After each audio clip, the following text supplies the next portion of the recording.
ಶ್ರೀಗುರುಭ್ಯೋ ನಮಃ. ಹರಿ ಓಂ. ಜನ್ಮಾದ್ಯಸ್ಯ ಯತೋನ್ಮಯಾದಿತರತಶ್ಚಾರ್ಥೇಷ್ವಭಿಜ್ಞಸ್ವರಾಟ್ ತೇನೇ ಬ್ರಹ್ಮಹೃದಾಯಾದಿಕವಯೇ ಮುಹ್ಯಂತಿ ಯಂ ಸೂರಯಃ. ತೇಜೋ ವಾರಿಮೃದಾಂ ಯಥಾ ವಿನಿಮಯೋ ಯತ್ರ ತ್ರಿಸರ್ಗೋ ಮೃಷಾ ಧಾಮ್ನಾ ಸ್ವೇನ ಸದಾ ನಿರಸ್ತಕುಹಕಂ ಸತ್ಯಂ ಪರಂ ಧೀಮಹಿ. ಸೃಷ್ಟಿಸ್ಥಿತ್ಯಪ್ಯಯೇಹ ನಿಯತಿದೃಶಿತಮೋ ಬಂಧಮೋಕ್ಷಾಶ್ಚ ಯಸ್ಮಾತ್ ಅಸ್ಯ ಶ್ರೀ ಬ್ರಹ್ಮರುದ್ರ ಪ್ರಭೃತಿ ಸುರನರದ್ವೀಷಶತ್ರುತ್ಮಕಸ್ಯ ವಿಷ್ಣೋರ್ವ್ಯಸ್ತಾಃ ಸಮಸ್ತಾಃ ಸಕಲಗುಣನಿಧಿಃ ಸರ್ವದೋಷವ್ಯಪೇತಃ ಪೂರ್ಣಾನಂದೋ ವ್ಯಯೋ ಯೋ ಗುರುರಪಿ ಪರಮಃ ಚಿಂತಯೇತಂ ಮಹಾಂತಂ. ನಾರಾಯಣಂ ನಮಸ್ಕೃತ್ಯ ನರಂ ಚೈವ ನರೋತ್ತಮಂ ದೇವೀಂ ಸರಸ್ವತೀಂ ವ್ಯಾಸಂ ತತೋ ಜಯಮುದೀರಯೇತ್.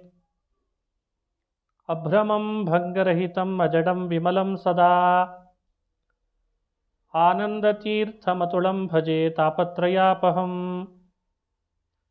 ಯಂ ಪ್ರವ್ರಜಂತಮನುಪೇತಮಪೇತಕೃತ್ಯಂ ದ್ವೈಪಾಯನೋ ವಿರಹಕಾತರಾಜುಹಾವ. ಪುತ್ರೇತಿ ತನ್ಮಯತಯಾ ತರವೋಪಿ ನೇದುಃ ತಂ ಸರ್ವಭೂತಹೃದಯಂ ಮುನಿಮಾನತೋಸ್ಮಿ. ಮೂಕೋಪಿ ಯತ್ಪ್ರಸಾದೇನ ಮುಕುಂದಶಯನಾಯತೆ ರಾಜರಾಜಾಯತೆ ರಿಕ್ತೋ ರಾಘವೇಂದ್ರಂ ತಮಾಶ್ರಯೇ. ಆಪಾದಮೌಲಿಪರ್ಯಂತಂ ಗುರುಣಾಮಾಕೃತಿಂ ಸ್ಮರೇತ್ ತೇನ ವಿಘ್ನಾಃ ಪ್ರಣಶ್ಯಂತಿ ಸಿದ್ಧ್ಯಂತಿ ಚ ಮನೋರಥಾಃ. ಸ್ವಸ್ತ್ಯಸ್ತು ಅಶೇಷಸತಾಂ ಸನ್ಮಂಗಲಾನಿ ಭವಂತು. ಶ್ರೀ ಹರಿವಾಯು ಗುರುಗಳ ಚರಣಾರವಿಂದಗಳಲ್ಲಿ ಭಕ್ತಿಪೂರ್ವಕ ಪ್ರಣಾಮಗಳನ್ನು ಅರ್ಪಿಸಿ ಶ್ರೀಮದ್ ಭಾಗವತ ಮಹಾಪುರಾಣದ ದ್ವಿತೀಯ ಸ್ಕಂಧದಲ್ಲಿ ಬರುವ ಕೆಲವು ವಿಷಯಗಳನ್ನು ನಿನ್ನೆ ಅನುಸಂಧಾನ ಮಾಡಿದ್ವಿ.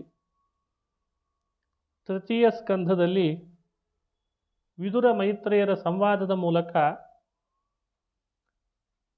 ಕಪಿಲನ ಉಪಾಖ್ಯಾನವನ್ನು ಹೇಳ್ತಾರೆ.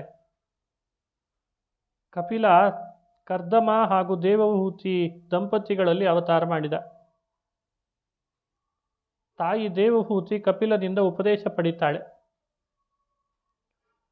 ನಿರ್ವಿಣ್ಣಾತಿ ತರಾಂ ಭೂಮನ್ ಅಸದಿಂದ್ರಿಯ ತರ್ಪಣಾತ್ ಏನ ಸಂಭಾವ್ಯಮಾನೇನ ಪ್ರಪನ್ನಾಂಧನ್ ತಮಃ ಪ್ರಭೋ. ಹೇ ಪೂರ್ಣನಾದಂಥ ಕಪಿಲ, ಈ ಇಂದ್ರಿಯಗಳನ್ನು ತೃಪ್ತಿಪಡಿಸೋದೇ ಈ ಸಂಸಾರದಲ್ಲಿ ಬಹಳ ದೊಡ್ಡದು ಅಂತ ಅಂದ್ಕೊಂಡು ಭಾವಿಸಿದೆ. ಆದರೆ ಅದಲ್ಲ ಅಂತ ಅರ್ಥ ಆಯಿತು. ಇಂದ್ರಿಯಗಳೆಲ್ಲ ತೃಪ್ತಿ ಪಡುವಂಥ ವಸ್ತುಗಳಲ್ಲ. ಕೂಡಲೇ ತೃಪ್ತಿಪಡಿಸ್ಲಿಕ್ಕೆ ಅಂತ ಹೊರಟ್ರೆ ಮತ್ತಷ್ಟು ದೇಹ ನಿರ್ವಿಣ್ಣ ಆಗ್ತಾ ಬರ್ತದೆ. ಶಾಶ್ವತವಾದ ಸುಖ ಸಿಗಬೇಕು, ಸಂಸಾರದಿಂದ ಮುಕ್ತಿ ಸಿಗಬೇಕು ಅಂದರೆ ಏನು ಉಪಾಯ ಹೇಳು. ಆ ಉಪಾಯ ನಾನು ನಿನ್ನನ್ನು ಪ್ರಶ್ನಿಸ್ತೇನೆ ಅಂತಂತಾಳೆ. ಶ್ರೀ ಭಗವಾನುವಾಚ. ಭಗವಂತ ಉತ್ತರ ಕೊಟ್ಟ. ಸಂಸಾರದಿಂದ ಮುಕ್ತಿ ಹೇಗಾಗಬೇಕು, ಬಂಧನದಿಂದ ಮುಕ್ತಿ ಹೇಗಾಗಬೇಕು ಅಂತ ಕೇಳ್ತಿದ್ದಿ. ಯಾವುದು ಬಂಧನಕ್ಕೆ ಕಾರಣವೋ ಅದರಿಂದಲೇ ಬಂಧನವನ್ನು ಮುಕ್ತಿಗೊಳಿಸ್ಕೊಳ್ಬೇಕು. ಮನೆ ಬೀಗವನ್ನು ಹಾಕಲಿಕ್ಕೆ ಅಂತ ಒಂದು ಕೈ ಉಪಯೋಗಿಸ್ತೇವೆ, ಕಿಲಿ ಕೈ. ತೆಗಿಲಿಕ್ಕೆ ಅಂತ ಮತ್ತೊಂದು ಕಿಲಿ ಕೈ ಅಲ್ಲ, ಅದೇ ಕಿಲಿ ಕೈನೇ ಉಪಯೋಗಿಸ್ಬೇಕು. ಬಂಧನಕ್ಕೆ ಯಾವುದು ಕಿಲಿ ಕೈಯೋ ಮೋಚನೆಗೂ ಅದೇ ಕೈ. ಹಾಗೆ ಸಂಸಾರ ಬಂಧನಕ್ಕೆ ಅಂತ ಯಾವುದು ಉಪಯೋಗಿಸ್ತಾ ಇರುವ ಕೈ. ಚೇತಃ ಖಲ್ವಸ್ಯ ಬಂಧಾಯ ಮುಕ್ತಯೇ ಚಾತ್ಮನೋ ಮತಂ. ಕಪಿಲನ ಮಾತು. ಬಂಧಾಯ ಚೇತಃ, ಬಂಧನವನ್ನು ಮಾಡಿಕೊಂಡದ್ದು ನಮ್ಮ ಮನಸ್ಸಿನಿಂದ.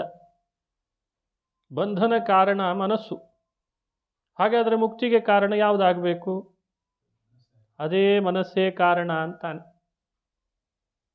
ಬಂಧನಕ್ಕೆ ಕಾರಣವಾದ ಮನಸ್ಸೇ ಮುಕ್ತಿಗೂ ಕಾರಣವಾಗಬಲ್ಲದು. ಬಂಧನ ಹೇಗಾಯಿತು? ಗುಣೇಶು ಸಕ್ತಂ ಬಂಧಾಯ. ಮನಸ್ಸು ಬಂಧನಕ್ಕೆ ಕಾರಣ ಹೇಗಾಯಿತು ಅಂದರೆ ಗುಣಗಳ ಆಸಕ್ತಿ ಹೆಚ್ಚು ಬೆಳೆಸ್ಕೊಂತು. ಗುಣಗಳ ಆಸಕ್ತಿ ಅಂದರೆ ವಿಷಯ ಪದಾರ್ಥಗಳಲ್ಲಿ ಆಸಕ್ತಿ ಜಾಸ್ತಿ ಆಯಿತು. ಪ್ರಾಕೃತ ವಿಷಯಗಳಲ್ಲಿ ಮನುಷ್ಯ ಆಸಕ್ತನಾಗ್ತಾನೆ, ಭಗವಂತನನ್ನು ಮರಿತಾನೆ, ಭಗವಂತನ ಮಹಿಮೆಯನ್ನು ಸ್ಮರಿಸಲ್ಲ, ಬಂಧನ ಆಗ್ತದೆ. ಆ ಮನಸ್ಸನ್ನು ಅದರಿಂದ ಪ್ರತ್ಯಾಹಾರ ಮಾಡಬೇಕು. ವಿಷಯ ಪದಾರ್ಥಗಳ ಕಡೆಯಲ್ಲಿ ಹೆಚ್ಚು ಹಾಸುಹೊಕ್ಕಾಗಿ ಹೋಗದಂತೆ ಅದನ್ನು ಪ್ರತ್ಯಾಹಾರ, ಅದನ್ನು ಹಿಂದೆ ತೆಗಿಬೇಕು. ಭಗವಂತನ ಕಡೆಗೆ ಯೋಜನೆ ಮಾಡಬೇಕು. ಆವಾಗ ಸಂಸಾರ ಬಂಧನ ಮೋಚನೆ ಆಗ್ತದೆ ಅಂತಾನೆ. ಗುಣೇಶು ಸಕ್ತಂ ಬಂಧಾಯ ತೇಷ್ವಸಕ್ತಂ ಹಿ ಮುಕ್ತಯೇ. ಆಸಕ್ತಿ ಅಂದರೆ ವಿಷಯ ಪದಾರ್ಥಗಳಲ್ಲಿ ನಾವು ಮಾಡ್ತಾ ಇರುವ ಅಭಿಮಾನ ದೂರ ಮಾಡಿಕೊಳ್ಬೇಕು. ಅದನ್ನು ಆಸಕ್ತಿ ಅಂತ ಕರೀತಾರೆ. ಶಾಸ್ತ್ರಗಳ ಸಾರವೂ ಅದೇ. ಶಾಸ್ತ್ರೇಷು ಸುನಿಶ್ಚಿತೋ ನೃಣಾಂ ಅಸಂಗ ಆತ್ಮನ್ಯತಿರಿಕ್ತ ವಸ್ತುನಿ ದೃಢಾರತಿರ್ಬ್ರಹ್ಮಣಿ ನಿರ್ಗುಣೇಚಯ. ಪರಮಾತ್ಮನನ್ನು ಬಿಟ್ಟು ಮತ್ತೊಂದು ವಸ್ತುಗಳಲ್ಲಿ ನಮಗೆ ಆಸಕ್ತಿ ಇರಬಾರ್ದು.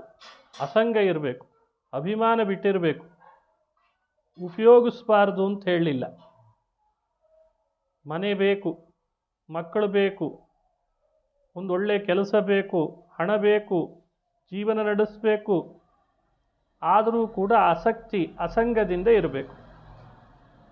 ಹೇಗಿರಬೇಕು? ಪದ್ಮಪತ್ರಮಿವಾಂಭಸ ಅಂತಾರೆ ಹಿರಿಯರು. ಎಲೆ ಮೇಲೆ, ಕಮಲದ ಎಲೆ ಮೇಲೆ ನೀರು ಹಾಕಿದರೆ ಎಲೆ ಮೇಲೆ ನೀರಿದೆ ಅಂತ ಹೇಳೇ ಭಾಸಮಾನವಾಗ್ತದೆ. ಹೌದು, ನೀರಿರೋದು ಎಲೆ ಮೇಲೆ. ಆದರೆ ನೀರಿಗೂ ಕಮಲದ ಎಲೆಗೂ ಯಾವ ಥರದ ಸಂಪರ್ಕ ಇರಲ್ಲಂತ. ನಾವು ಹಾಗಿರಲಿ ಅಂತ ಅಪೇಕ್ಷೆ ಪಡ್ತದೆ ಭಾಗವತ. ಕರ್ತವ್ಯವನ್ನು ಮಾಡು, ಫಲದಲ್ಲಿ ಅಭಿಮಾನ ಪಡಬೇಡ, ಆಸಕ್ತಿ ಮೂಡಿಸ್ಕೊಳ್ಬೇಡ. ಇದೇ ಭಗವಂತ ಭಾಗವತ ಧರ್ಮಗಳಲ್ಲಿ ಉಪದೇಶ ಮಾಡ್ತಾ ಬಂದದ್ದು.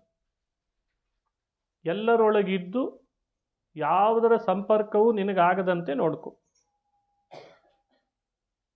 ಕಲ್ಲಿದ್ದಲು ಗಣಿಯಲ್ಲೇ ನಮ್ಮನ್ನು ಕೆಲಸಕ್ಕೆ ಅಂತ ಯೋಜಿಸಿದ್ದಾರೆ.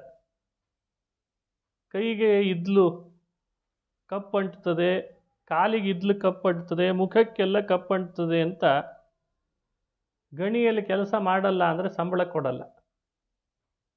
ಹಾಗಾಗಿ ಇದ್ಲು ಕಪ್ಪು ಅಂಟಬಾರ್ದು ಅನ್ಲಿಕ್ಕೆ ಕೈಗೊಂದು ಸಾಧನ, ಕಾಲಿಗೊಂದು ಸಾಧನ ಹಾಕ್ಕೊಂಡಾದರೂ ಮುಂದುವರಿಬೇಕಲ್ವೇ. ಹಲಸಿನ ತೊಳೆ ತಿನ್ನಬೇಕು ಅಂತ ಆಸೆ ಇದೆ. ಆದರೆ ಹಲಸಿನ ಹಣ್ಣು ಬಿಡಿಸ್ಬೇಕಾದ್ರೆ ಕೈಯೆಲ್ಲ ಅಂಟ್ತದೆ. ಎಣ್ಣೆ ಹಚ್ಚಿಕೊಂಡು ತಾನೇ ಮಾಡಬೇಕು. ಸ್ವಲ್ಪ ಎಣ್ಣೆ ಹಚ್ಚಿಕೊಂಡು ತೊಳೆಗಳನ್ನು ಬಿಡಿಸು ಅಂದರೆ ಸಿಹಿ ಸಿಹಿ ಹಣ್ಣು ತಿನ್ನಲಿಕ್ಕೆ ಆಗ್ತದೆ. ಹಾಗೆ ನಿನ್ನ ಆತ್ಮ ಸುಖ ಅನ್ನೋದು ಹಲಸಿನ ಹಣ್ಣಿದ್ದ ಹಾಗೆ. ಆ ಒಳಗಿರುವ ಆತ್ಮ ಸುಖ ಅನುಭವಿಸಬೇಕಾದ್ರೆ ಈ ಸಂಸಾರದಲ್ಲಿ ಅಂಟಬಾರ್ದು. ಅದಕ್ಕೇನು ಸಾಧನವೋ ಅದನ್ನು ಎಣ್ಣೆಯಂತೆ ಹಚ್ಚಿಕೊಂಡು ನೀನು ಆ ಸಾಧನ ಮಾಡ್ಕೋ ಅಂತ ಭಗವಂತ ಉಪದೇಶ ಮಾಡ್ತಾನೆ. ಕಲ್ಲಿದ್ಲಲ್ಲಿ ಇದ್ಲಿನ ಧೂಳು ಕಪ್ಪು ಮೈಗೆ ಅಂಟಬಾರ್ದು ಅಂತ ಕಾಲಿಗೊಂದು ಸಾಧನ, ದೇಹಕ್ಕೊಂದು ಸಾಧನ, ಕೈಗೊಂದು ಸಾಧನ ಹಾಕ್ಕೊಂಡು ತಾನೇ ಕೆಲಸ ಮಾಡ್ತಾರೆ. ಆ ಸಾಧನ ನೀನು ಅಳವಡಿಸ್ಕೊ. ಆ ಸಾಧನ ಅಳವಡಿಸ್ಕೊಂಡಾಗ ನಿನಗೆ ಕಪ್ಪು ಅಂಟಲ್ಲ. ಹಾಗೆ ಸಂಸಾರ ಅನ್ನೋದೊಂದು ಕಲ್ಲಿದ್ಲಿನ ಗಣಿ ಇದ್ದ ಹಾಗೆ. ಇಲ್ಲಿ ನಮಗೆ ಕಪ್ಪು ಅಂಟಬಾರ್ದು ಅಂದರೆ ಒಳ್ಳೆ ಸಾಧನ ಬಳಸ್ಕೊಳ್ಬೇಕು. ಯಾವುದದು ಸಾಧನ? ಸಜ್ಜನರ ಸಂಘ ಮಾಡು ಅಂತ. ಎಷ್ಟೆಷ್ಟು ಮನುಷ್ಯ ಮಹಾತ್ಮರ ಸಜ್ಜನರ ಸಂಘದಲ್ಲಿ ತೊಡಗಿಸ್ಕೋತಾನೆ, ಅವನಿಗೆ ಯಾವ ಕಪ್ಪು ಅಂಟದೇ ಇರೋ ಹಾಗೆ ಉಪಾಯ ಅವ್ರು ಹೇಳ್ಕೊಡ್ತಾರೆ. ಅದನ್ನೇ ಕಪಿಲ ಉಪದೇಶ ಮಾಡ್ತಾ ಅಂದ, ನೀನು ನಿನ್ನ ಮನಸ್ಸಿನೊಳಗೆ ಸದಾ ನನ್ನ ಚಿಂತನೆ ಬರಬೇಕು, ಸಂಸಾರದ ಆಸಕ್ತಿ ಕಡಿಮೆ ಆಗಬೇಕು ಅಂದರೆ ಸಜ್ಜನರ ಸಂಘದಲ್ಲಿ ಇದ್ದುಬಿಡು. ತಲೆ ಬಿಸಿ ಕಡಿಮೆ, ದುಃಖ ಕಡಿಮೆ, ನಿನ್ನದೇ ಆದಂಥ ಕರ್ತವ್ಯಗಳ ಪ್ರಜ್ಞೆ ಮೂಡುತ್ತದೆ. ನೀನು ಭೂಮಿಗೆ ಬಂದದ್ದು ಯಾಕೆ ಅನ್ನೋ ಅರಿವಾಗ್ತದೆ. ಮಹಾತ್ಮರ ಜೊತೆಗೆ ಇದ್ಬಿಟ್ರೆ ಸಾಕು. ದಿನ ಬೆಳಗಾದ್ರೆ ಮಹಾತ್ಮರ ಸಂಘ ಮಾಡಬೇಕು. ರಂಗ ನಿನ್ನ ಕೊಂಡಾಡುವ ಮಂಗಳಾತ್ಮರ ಸಂಘ ಸುಖವಿತ್ತು ಕಾಯೋ ಕರುಣಾ ಸಾಗರ. ಸಂಘವಾಗಲಿ ಸಾಧು ಸಂಘವಾಗಲಿ, ಸಂಘದಿಂದ ಲಿಂಗದೇಹ ಭಂಗವಾಗಲಿ, ಸಜ್ಜನರ ಸಂಘ ಎಂದಿಗಾವುದೋ. ಇದೆಲ್ಲ ಭಾಗವತದಲ್ಲಿ ಬಂದ ಸಾರ. ಹೆಚ್ಚೆಚ್ಚು ಮಹಾತ್ಮರ ಸಂಘವನ್ನು ದೇವರಲ್ಲಿ ಪ್ರಾರ್ಥಿಸಿ ಪಡಿಬೇಕು ಅಂತಿದೆ. ಹಾಗಾಗಿ ಸತ್ಸಮಾಗಮ, ಸಾಧು ಸಂಘ, ಸಾಧು ಜನರ ಸೇವೆ ಮನುಷ್ಯನಿಗೆ ಸಂಸಾರ ಗೆಲ್ಲೋ ಉಪಾಯ ಹೇಳಿಕೊಡ್ತದೆ. ಮನಸ್ಸು ನಿಶ್ಚಲವಾಗ್ತದೆ, ನಿರ್ಮಲವಾಗ್ತದೆ. ಈ ಫಲಗಳೆಲ್ಲ ಸತ್ಸಂಗದಿಂದ ಸಿಗ್ತದೆ ಅಂತಾನೆ ಭಗವಂತ ಕಪಿಲ. ಸತಾಂ ಪ್ರಸಂಗಾತ್ ಮಮ ವೀರ್ಯ ಸಂಪದೋ ಭವಂತಿ ಹೃತ್ಕರ್ಣ ರಸಾಯನ ಕಥಾ. ಸತ್ಸಂಗ ಅಂದ್ರೆ ಅವ್ರ ಬಾಯಲ್ಲೇ ಹೇಳಿ ನಮ್ಮನ್ನು ತಿದ್ದುತ್ತಾರೆ ಅಂತೇನಲ್ಲ. ಕೆಲವು ವಿಷಯ ಬಾಯಲ್ಲಿ ಹೇಳಿ ತಿದ್ದುತ್ತಾರೆ, ಕೆಲವು ಅವರು ಹೇಳಲ್ಲ. ಅವರು ಹೇಗಿರ್ತಾರೆ ಅದನ್ನು ನೋಡಿ ನಮ್ಮನ್ನು ತಿದ್ದಿರ್ತಾರೆ. ನೋಡಿದರೆ ತಿದ್ದುಬಿಟ್ಟಿರ್ತಾರೆ. ಅವರು ಸೂರ್ಯೋದಯದಿಂದ ಸೂರ್ಯಾಸ್ತ ತನಕ ಅವ್ರ ಜೊತೆಯಲ್ಲೇ ಇದ್ದಾಗ ಅವರು ಹೇಗಿರ್ತಾರೆ ಅದನ್ನು ನೋಡಿ ನೋಡಿ ನಾವು ಕಲ್ತು ಬಿಡ್ಬೋದು. ಅವರೇನು ಹೇಳಲ್ಲ ಹೀಗಿರು ಅಂತ. ಅವರು ಹೇಗಿರ್ತಾರೋ ಅದು ತಾನಾಗೆ ನಮ್ಮನ್ನು ಹಾಗಿರೋ ಹಾಗೆ ಮಾಡಿಬಿಡ್ತದೆ. ಸಾಣೆಕಲ್ಲಿನಲ್ಲೇನು ಗಂಧ ಇಲ್ಲ. ಗಂಧದ ಕೊರಳನ್ನ ಹಚ್ಚಿ ಚೆನ್ನಾಗಿ ತಿಕ್ಕಿದ್ರೆ ಗಂಧ ಬರ್ತದೆ. ಸಾಣೆಕಲ್ದಲ್ಲ ಅದು ಗಂಧ, ಅದು ಗಂಧದ ಕೊರಳಿದ್ದು. ಆದರೆ ಸುವಾಸನೆ ಸಾಣೆಕಲ್ಲಿನಲ್ಲೂ ಬರ್ತಿರ್ತದೆ ತಿಕ್ಕಿದ್ದಕ್ಕೆ. ಸಜ್ಜನರೆಲ್ಲ ಗಂಧದ ಕೊರಳಿದ್ದ ಹಾಗೆ, ನಾವೆಲ್ಲ ಸಾಣೆಕಲ್ಲಿದ್ದ ಹಾಗೆ. ಕಲ್ಲಿದ್ದ ಹಾಗೆ ನಾವು ಅವರ ಸಂಪರ್ಕದಲ್ಲಿದ್ದಾಗ ಅವರು ನಮ್ಮನ್ನು ಹೇಗೆ ತಿಕ್ಕಿ ತಿಕ್ಕಿ ತಿಕ್ಕಿ ಗಂಧ ಬರೋ ಹಾಗೆ ಮಾಡಬೇಕೋ ಮಾಡ್ತಾರೆ ಆ ಕೆಲಸ. ಅದು ಆಚಾರದ ವಿಷಯದಲ್ಲಿ ಇರಬಹುದು, ಜ್ಞಾನದಲ್ಲಿ ಇರಬಹುದು, ಭಗವಂತನಲ್ಲಿ ಮಾಡಬೇಕಾದ ಭಕ್ತಿಯ ವಿಷಯ ಇರಬಹುದು, ವೈರಾಗ್ಯ ಅಂದರೆ ಏನು ಅನ್ನೋದ್ರ ವಿವರಣೆ ಕೊಡೋದು ಇರಬಹುದು, ದೃಢವಾಗಿ ದೇವರಲ್ಲಿ ಮಾಡುವ ಶ್ರದ್ಧೆ ವಿಷಯ ಇರ್ತದೆ. ದಿನ ಕಳೆಯುವಾಗ ಸಂಸಾರದಲ್ಲಿ ಬರುವ ಆಗು ಹೋಗುಗಳನ್ನು ಹೇಗೆ ದಾಟಬೇಕು ಅಂತ ಇರಬಹುದು. ಎಲ್ಲ ವಿಷಯಗಳಿಗೆ ಪರಿಹಾರ ಸಿಗ್ತದೆ ಸಜ್ಜನರ ಸಂಘದಿಂದ. ಅಂಥ ಮಹಾತ್ಮರ ಸಂಘ ಆಗಬೇಕು. ಅದು ಒಬ್ಬರಲ್ಲ ಇಬ್ಬರಲ್ಲ, ಬಹಳಷ್ಟು ಜನರ ಸಜ್ಜನರ ಸಂಘ ಆಗಬೇಕು. ಬಹಳ ಜನ, ಒಬ್ಬರಿಂದ ಆಗೋದಲ್ಲ ಅದು. ಯಾಕೆ ಅಂದರೆ ಬಹಳ ದುರ್ಜನರ ಸಂಘ ಮಾಡಿದ್ರದ ಪ್ರಭಾವ. ಬಹಳಷ್ಟು ಜನರ ಅವಿವೇಕಿಗಳ ಜೊತೆಗೆ ಇದ್ದಿರ್ತೇವೆ, ಬೆಳೆದಿರ್ತೇವೆ, ಮಾತುಗಳನ್ನು ಅದದೇ ಶಬ್ದ ಕೇಳಿರ್ತೇವೆ, ನಮ್ಮ ಮೇಲೆ ಅದು ಪರಿಣಾಮ ಆಗಿರ್ತದೆ. ನಮ್ಮ ಶಬ್ದಗಳು ಅವ್ರದ್ದು ಶಬ್ದ ಇದ್ದ ಹಾಗೆ ಬರ್ತಿರ್ತದೆ. ಅವೆಲ್ಲ ದೂರ ಆಗಬೇಕಾದ್ರೆ ಎಷ್ಟು ಜನ ಸಜ್ಜನರ ಸಂಘ ಆಗಬೇಕು ಹೇಳ್ರಿ. ಭಾರಿ ಪ್ರಭಾವಶಾಲಿಗಳ ಸಜ್ಜನರು ಮಹಾತ್ಮರು ಅಂತಿರ್ತಾರೆ. ಅವರ ಸಂಘ ಮಾಡಿ ಅವರ ಜೊತೆಗಿದ್ದು ಸತ್ಸಂಗದಲ್ಲಿ ಪಾಲ್ಗೊಂಡು ಎಲ್ಲ ಥರದ ದೋಷಗಳನ್ನು ದೂರ ಮಾಡ್ತಾರೆ. ಅವರು ತೊಳಿತಾರೆ ಮೊದಲು. ಇದನ್ನು ದೇವಹೂತಿಗೆ ಕಪಿಲ ಉಪದೇಶ ಮಾಡಿದ. ಮತ್ತೊಂದು ವಿಷಯ ಹೇಳ್ತಾನೆ, ನನ್ನಲ್ಲಿ ಮಾಡುವ ಭಕ್ತಿ ಅಂದರೆ ಅದು ನಿರ್ವ್ಯಾಜವಾಗಿರಬೇಕು. ಅದನ್ನು ಭಕ್ತಿ ಯೋಗ. ಅಹೈತುಕ್ಯ ವ್ಯವಹಿತ ಭಕ್ತಿ ಸಿದ್ಧೇರ್ಗರೀಯಸಿ. ಯಾವ ನೆಪ ಇಲ್ಲದೆ ಭಕ್ತಿ ಮಾಡಬೇಕು. ಯಾವ್ಯಾವುದೋ ಫಲದ ನೆಪ ಇಟ್ಟುಕೊಂಡು ದೇವರಲ್ಲಿ ಭಕ್ತಿ ಮಾಡೋದಲ್ಲ. ಅದು ಮಾಡ್ತಾನೆ ಇದ್ದೇವೆ ಈಗಾಗಲೇ. ಎಲ್ಲ ಬಿಟ್ಟು ಕೇವಲ ಭಗವಂತನಲ್ಲಿ ನಿರ್ವ್ಯಾಜವಾದ ಭಕ್ತಿ ಮಾಡಬೇಕು. ಎರಡನೇ ಮತ್ತೊಂದು ವಿಷಯ ಇದು. ಇನ್ನೊಂದು, ಭಗವಂತನನ್ನು ಧ್ಯಾನ ಮಾಡಬೇಕು. ಸಂಚಿಂತಯೇದ್ ಭಗವತಶ್ಚರಣಾರವಿಂದಂ ವಜ್ರಾಂಕುಶಧ್ವಜ ಸರೋರುಹ ಲಾಂಛನಾಢ್ಯಂ ಉತ್ತುಂಗ ರಕ್ತ ವಿಲಸನ್ನಖ ಚಕ್ರವಾಲ ಜ್ಯೋತ್ಸ್ನಾಭಿರಾಹತ ಮಹದೃದಯಾಂಧಕಾರಂ. ಇದೆಲ್ಲ ಭಾಗವತದ ಕಪಿಲನ ಉಪದೇಶದಲ್ಲಿ ಬರುವ ಮಾತು. ಹೃದಯ ಕಮಲದೊಳಗೆ ಭಗವಂತ ಹೇಗಿದ್ದಾನೆ, ಅವನನ್ನು ಧ್ಯಾನ ಮಾಡಬೇಕಾದ್ರೆ ಒಂದೊಂದು ಅವಯವಗಳನ್ನು ಚಿಂತನೆ ಮಾಡ್ತಾ ಬರಬೇಕು. ಪಾದದ ಕೆಳಭಾಗ ಅಂಗಾಲು, ಧ್ವಜ, ವಜ್ರ, ಅಂಕುಶ ಚಿಹ್ನೆಗಳನ್ನು ದಿನಾ ಧ್ಯಾನ ಮಾಡಬೇಕಂತೆ. ಪಾದದ ಮೇಲ್ಭಾಗ ಪ್ರಪದ, ಅಲ್ಲಿರುವಂಥ ಭಗವಂತನ ಪಾದದ ಉಗುರುಗಳನ್ನು ಧ್ಯಾನ ಮಾಡಬೇಕು. ಆ ಉಗುರಿನಲ್ಲಿ ಬರ್ತಿರುವಂಥ ಕಿರಣರ ರಾಶಿ ದೇವತೆಗಳು ಧ್ಯಾನ ಮಾಡಿದ್ರಿಂದ ಅವರ ಹೃದಯದ ಕತ್ತಲೆ ಕಳೀತದಂತೆ.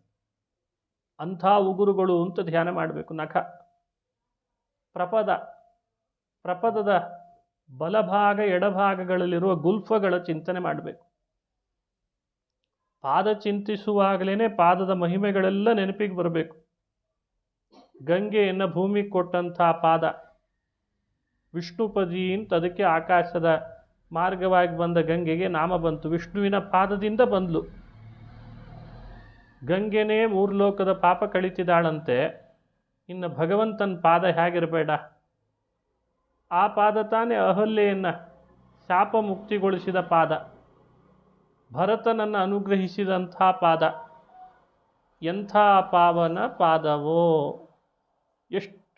ಎಷ್ಟು ದಾಸರು ಪಾದದ ಬಗ್ಗೆನೇ ಎಷ್ಟೆಲ್ಲ ಪದ್ಯಗಳನ್ನು ರಚನೆ ಮಾಡಿದ್ದಾರೆ. ಅದೆಲ್ಲ ಭಾಗವತದಲ್ಲಿ ಪಾದ ಚಿಂತನೆ ಮಾಡಲಿ ಅಂತ ಹೇಳಿದ್ರದ್ದು ವಿಸ್ತಾರ. ಎಂಥ ಪಾವನ ಪಾದವು! ಅದೇ ಪಾದದ ಮಹಿಮೆಯಿಂದಲೇ ತಾನೇ ತ್ರಿವಿಕ್ರಮನಾಗಿ 3 ಲೋಕ ಅಳೆದು ಬಲಿಚಕ್ರವರ್ತಿಯನ್ನು ನಿಗ್ರಹಿಸಿದ್ದು ಪಾದ.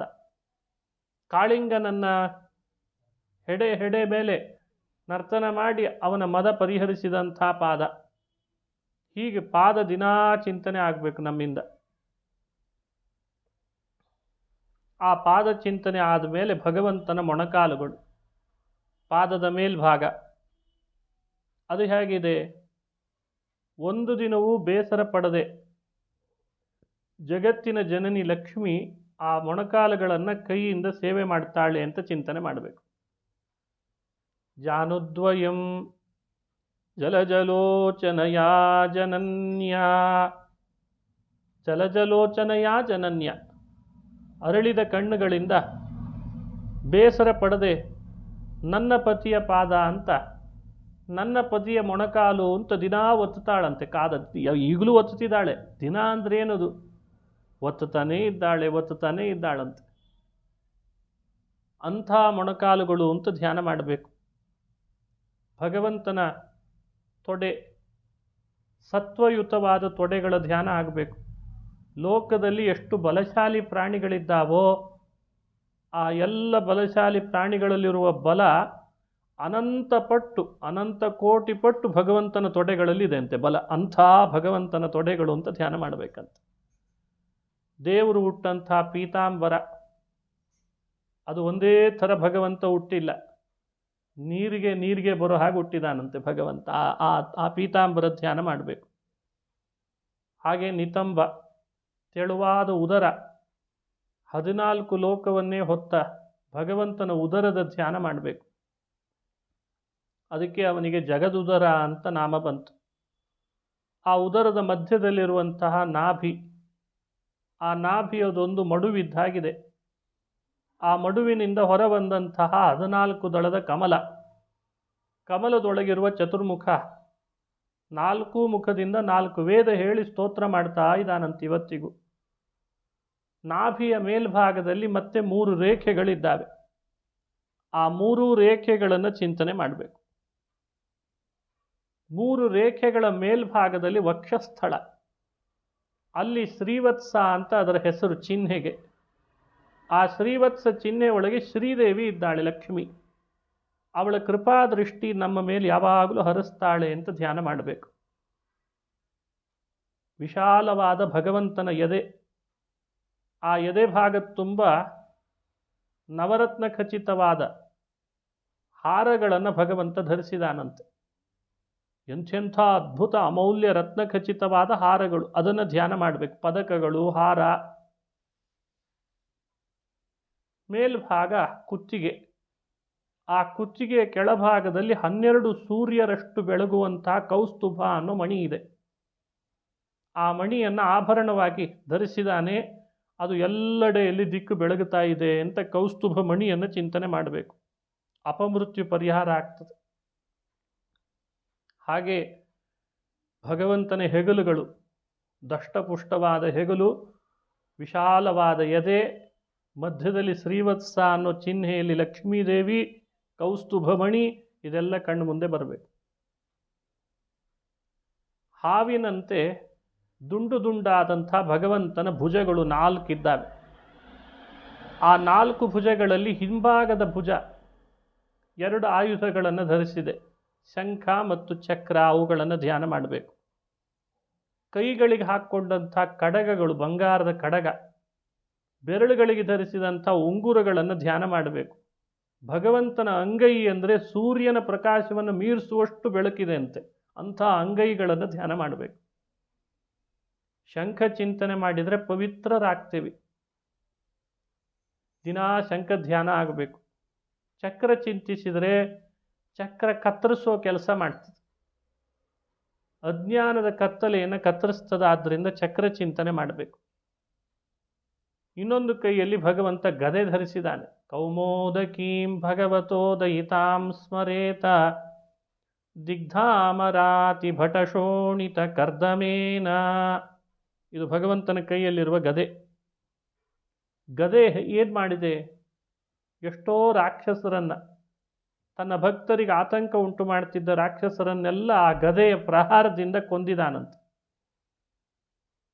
ಭಾರಿ ಜೋರಾಗಿ ಪ್ರಹಾರ ಮಾಡಿ ಕೊಂದಾಗ ರಾಕ್ಷಸರ ದೇಹದ ರಕ್ತದ ಕಲೆಯೆಲ್ಲ ಇನ್ನೂ ದೇವರ ಗದೆಗೇ ಅಂಟಿದೆ ಅಂತೆ. ಅದಕ್ಕೆ ದಿಗ್ಧಾಮರಾತಿ ಭಟಶೋಣಿತ ಕರ್ದಮೇನ.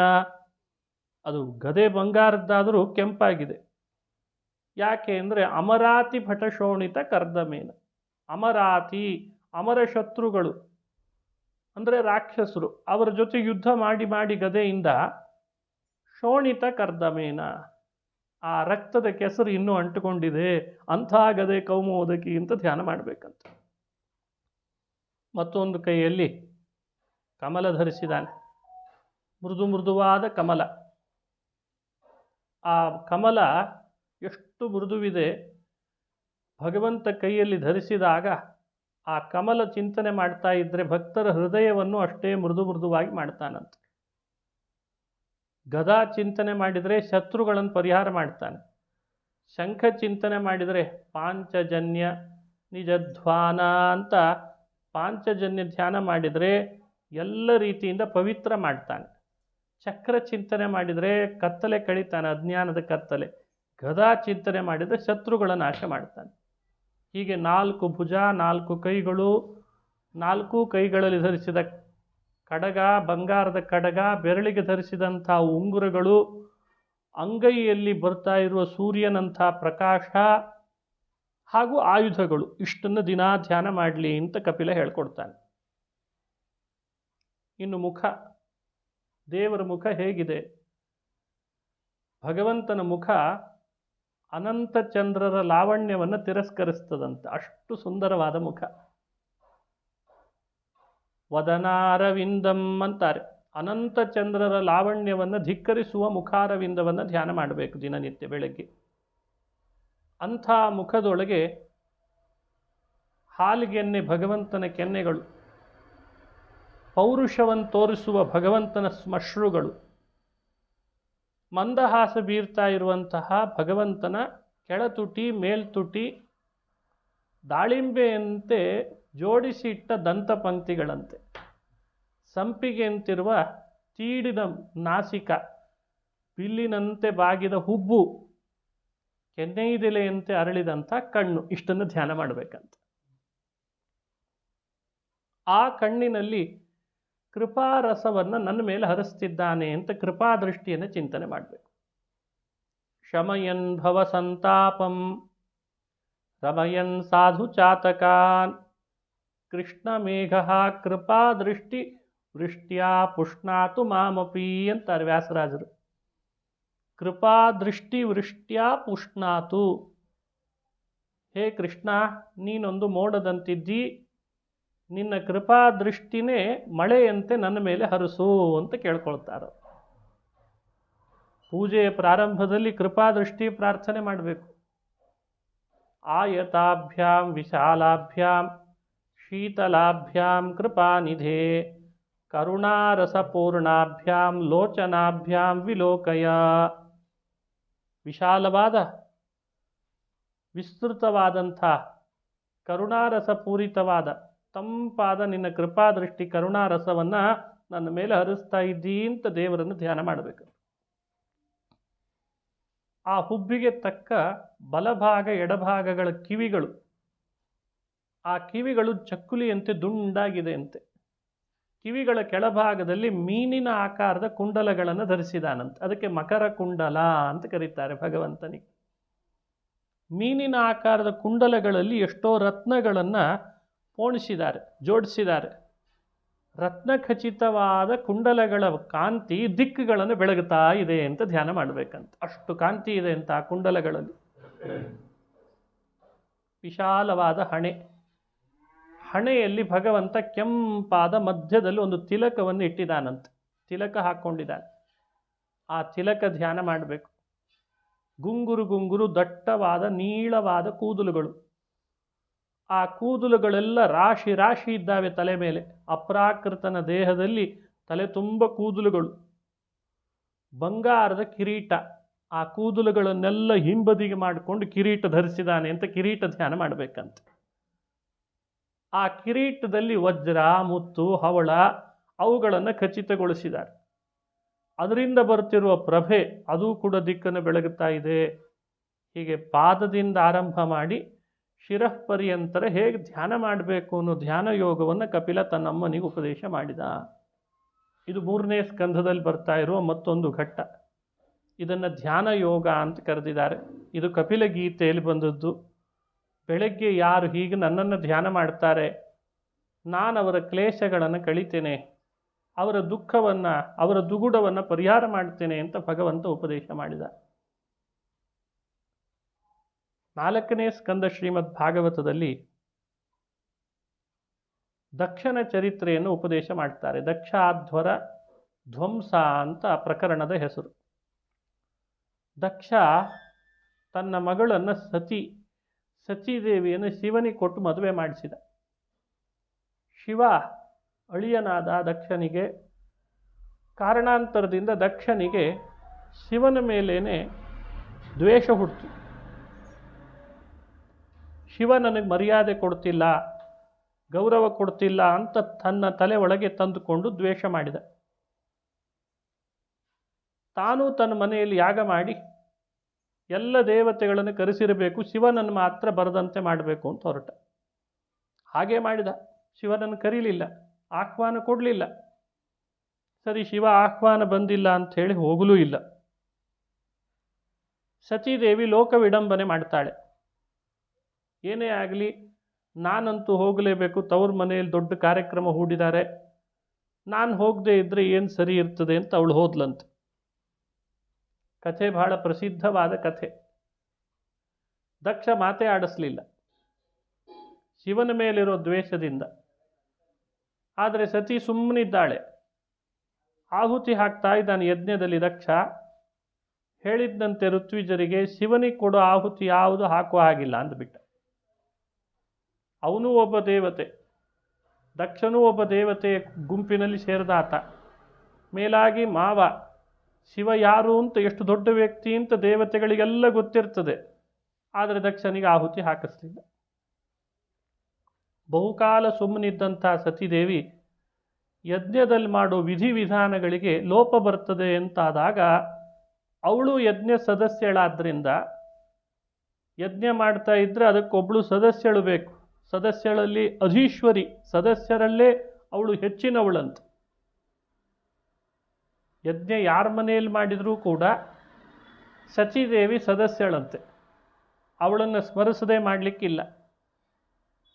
ಹಾಗಾಗಿ ಅವಳಿಗೆ ಅಪ್ಪ ಮಾಡ್ತಾ ಇರುವ ಈ ಲೋಪ ಕಣ್ಣಿಗೆ ಬಿತ್ತು. ತನಗೆ ಗೌರವ ಕೊಡಲಿಲ್ಲ ಅಂತ ಅವಳು ಪ್ರತಿಭಟಿಸ್ತಾ ಇಲ್ಲ,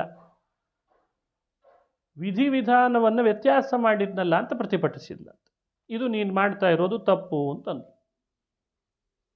ಎಷ್ಟು ದೊಡ್ಡ ಮಹಾತ್ಮ! ಯಾರ ನಾಮ ಹೇಳಿದರೆ ಲೋಕ ತನ್ನ ಪಾಪಗಳನ್ನು ಕಳ್ಕೊಳ್ತದೆ ಇವತ್ತು.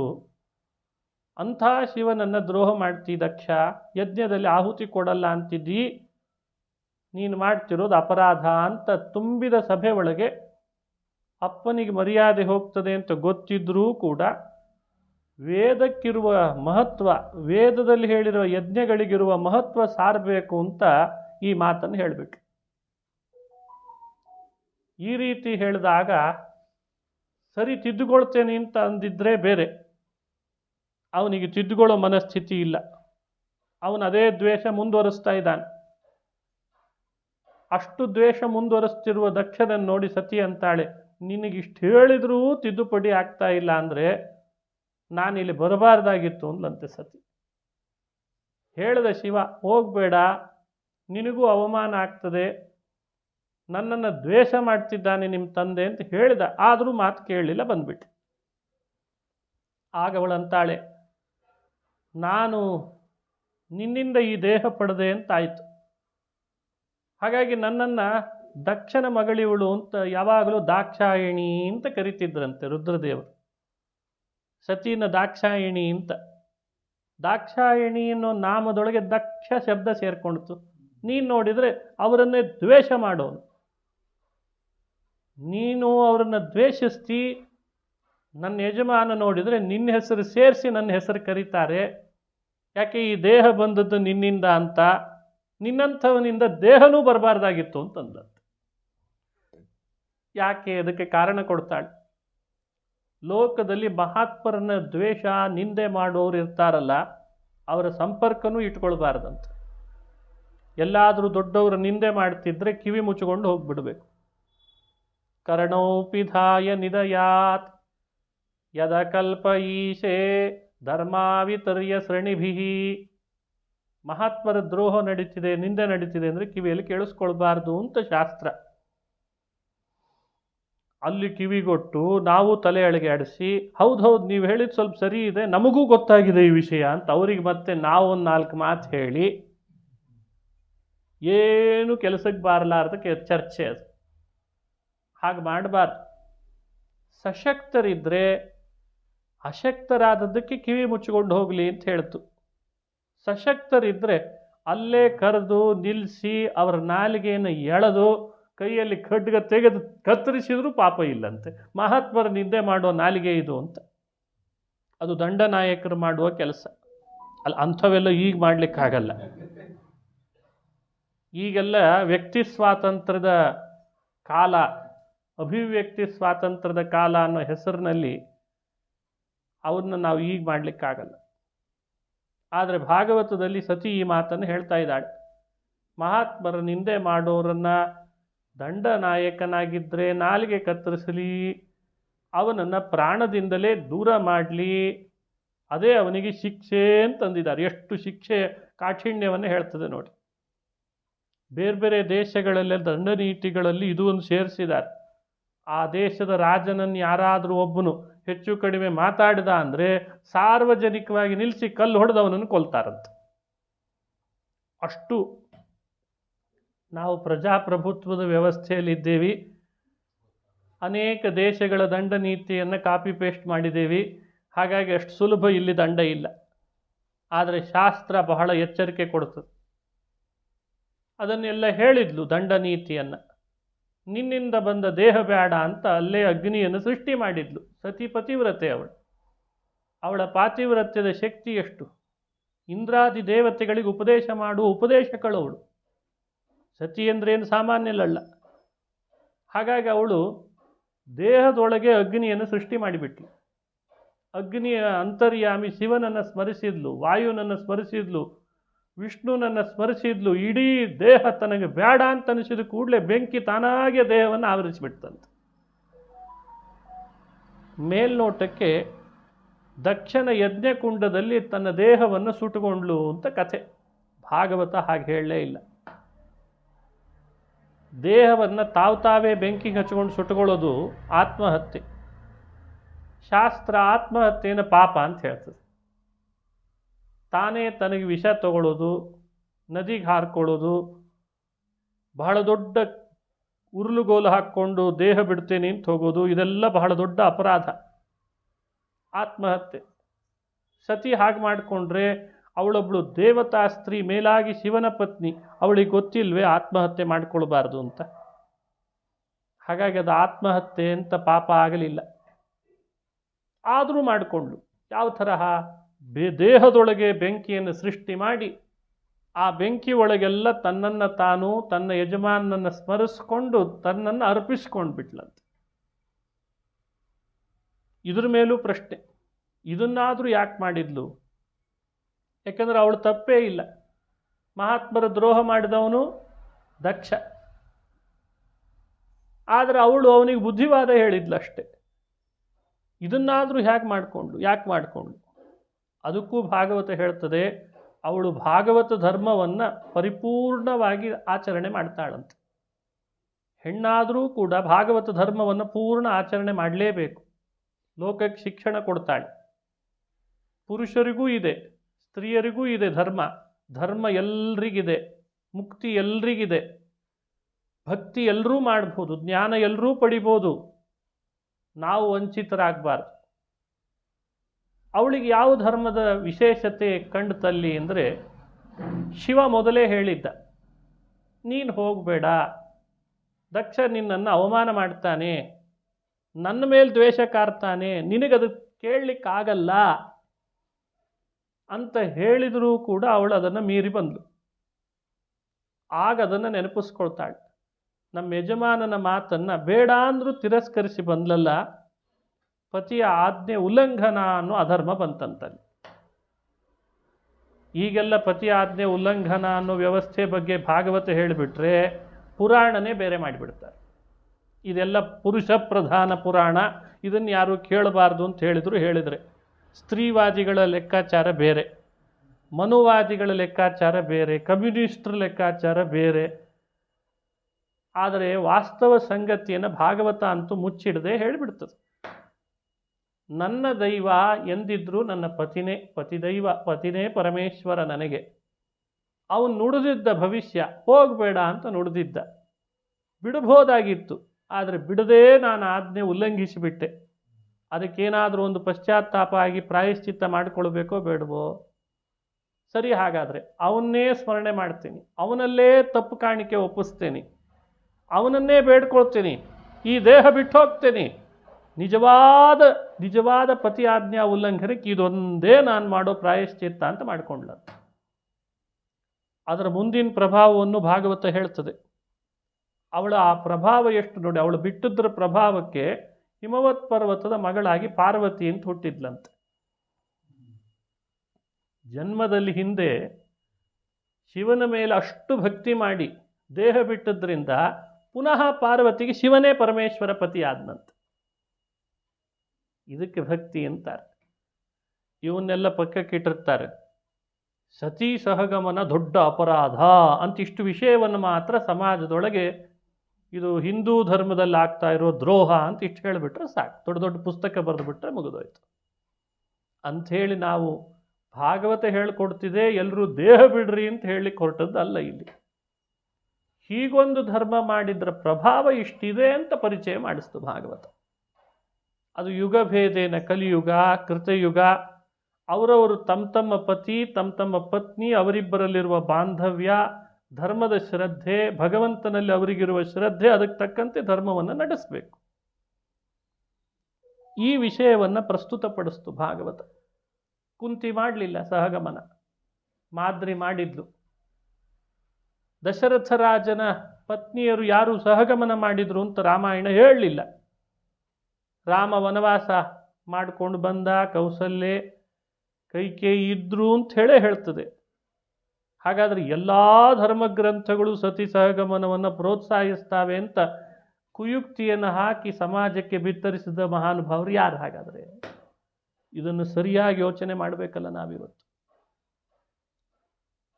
ಸತಿಯಂತೂ ಆ ಸಮಯದೊಳಗೆ ಸಹಗಮನ ಅಂತ ಅರ್ಥ ಅಲ್ಲ, ತನ್ನ ದೇಹವನ್ನು ತಾನು ಬಿಟ್ಟಿದ್ದಕ್ಕೆ ಪತಿ ಆಜ್ಞಾ ಉಲ್ಲಂಘನವೇ ಕಾರಣ ಅಂತ ಸ್ಪಷ್ಟವಾಗಿ ಹೇಳ್ತದೆ, ಪ್ರಾಯಶ್ಚಿತ್ತ ಮಾಡಿಕೊಂಡು. ಹಾಗಾಗಿ ಪಾರ್ವತಿ ಆದ್ಲು. ಮುಂದೆ ಪುನಃ ಪಾರ್ವತಿ ಯಜಮಾನ ಶಿವನೇ ಆದ ಅಂತ ಕಥೆ. ಆದರೆ ಶಿವ ಈ ಯಜ್ಞದಲ್ಲಿ ಹೀಗಾಯ್ತಲ್ಲ ಅಂತ ಕೇಳಿದ ಕೂಡಲೇ ವೀರಭದ್ರನಾದ.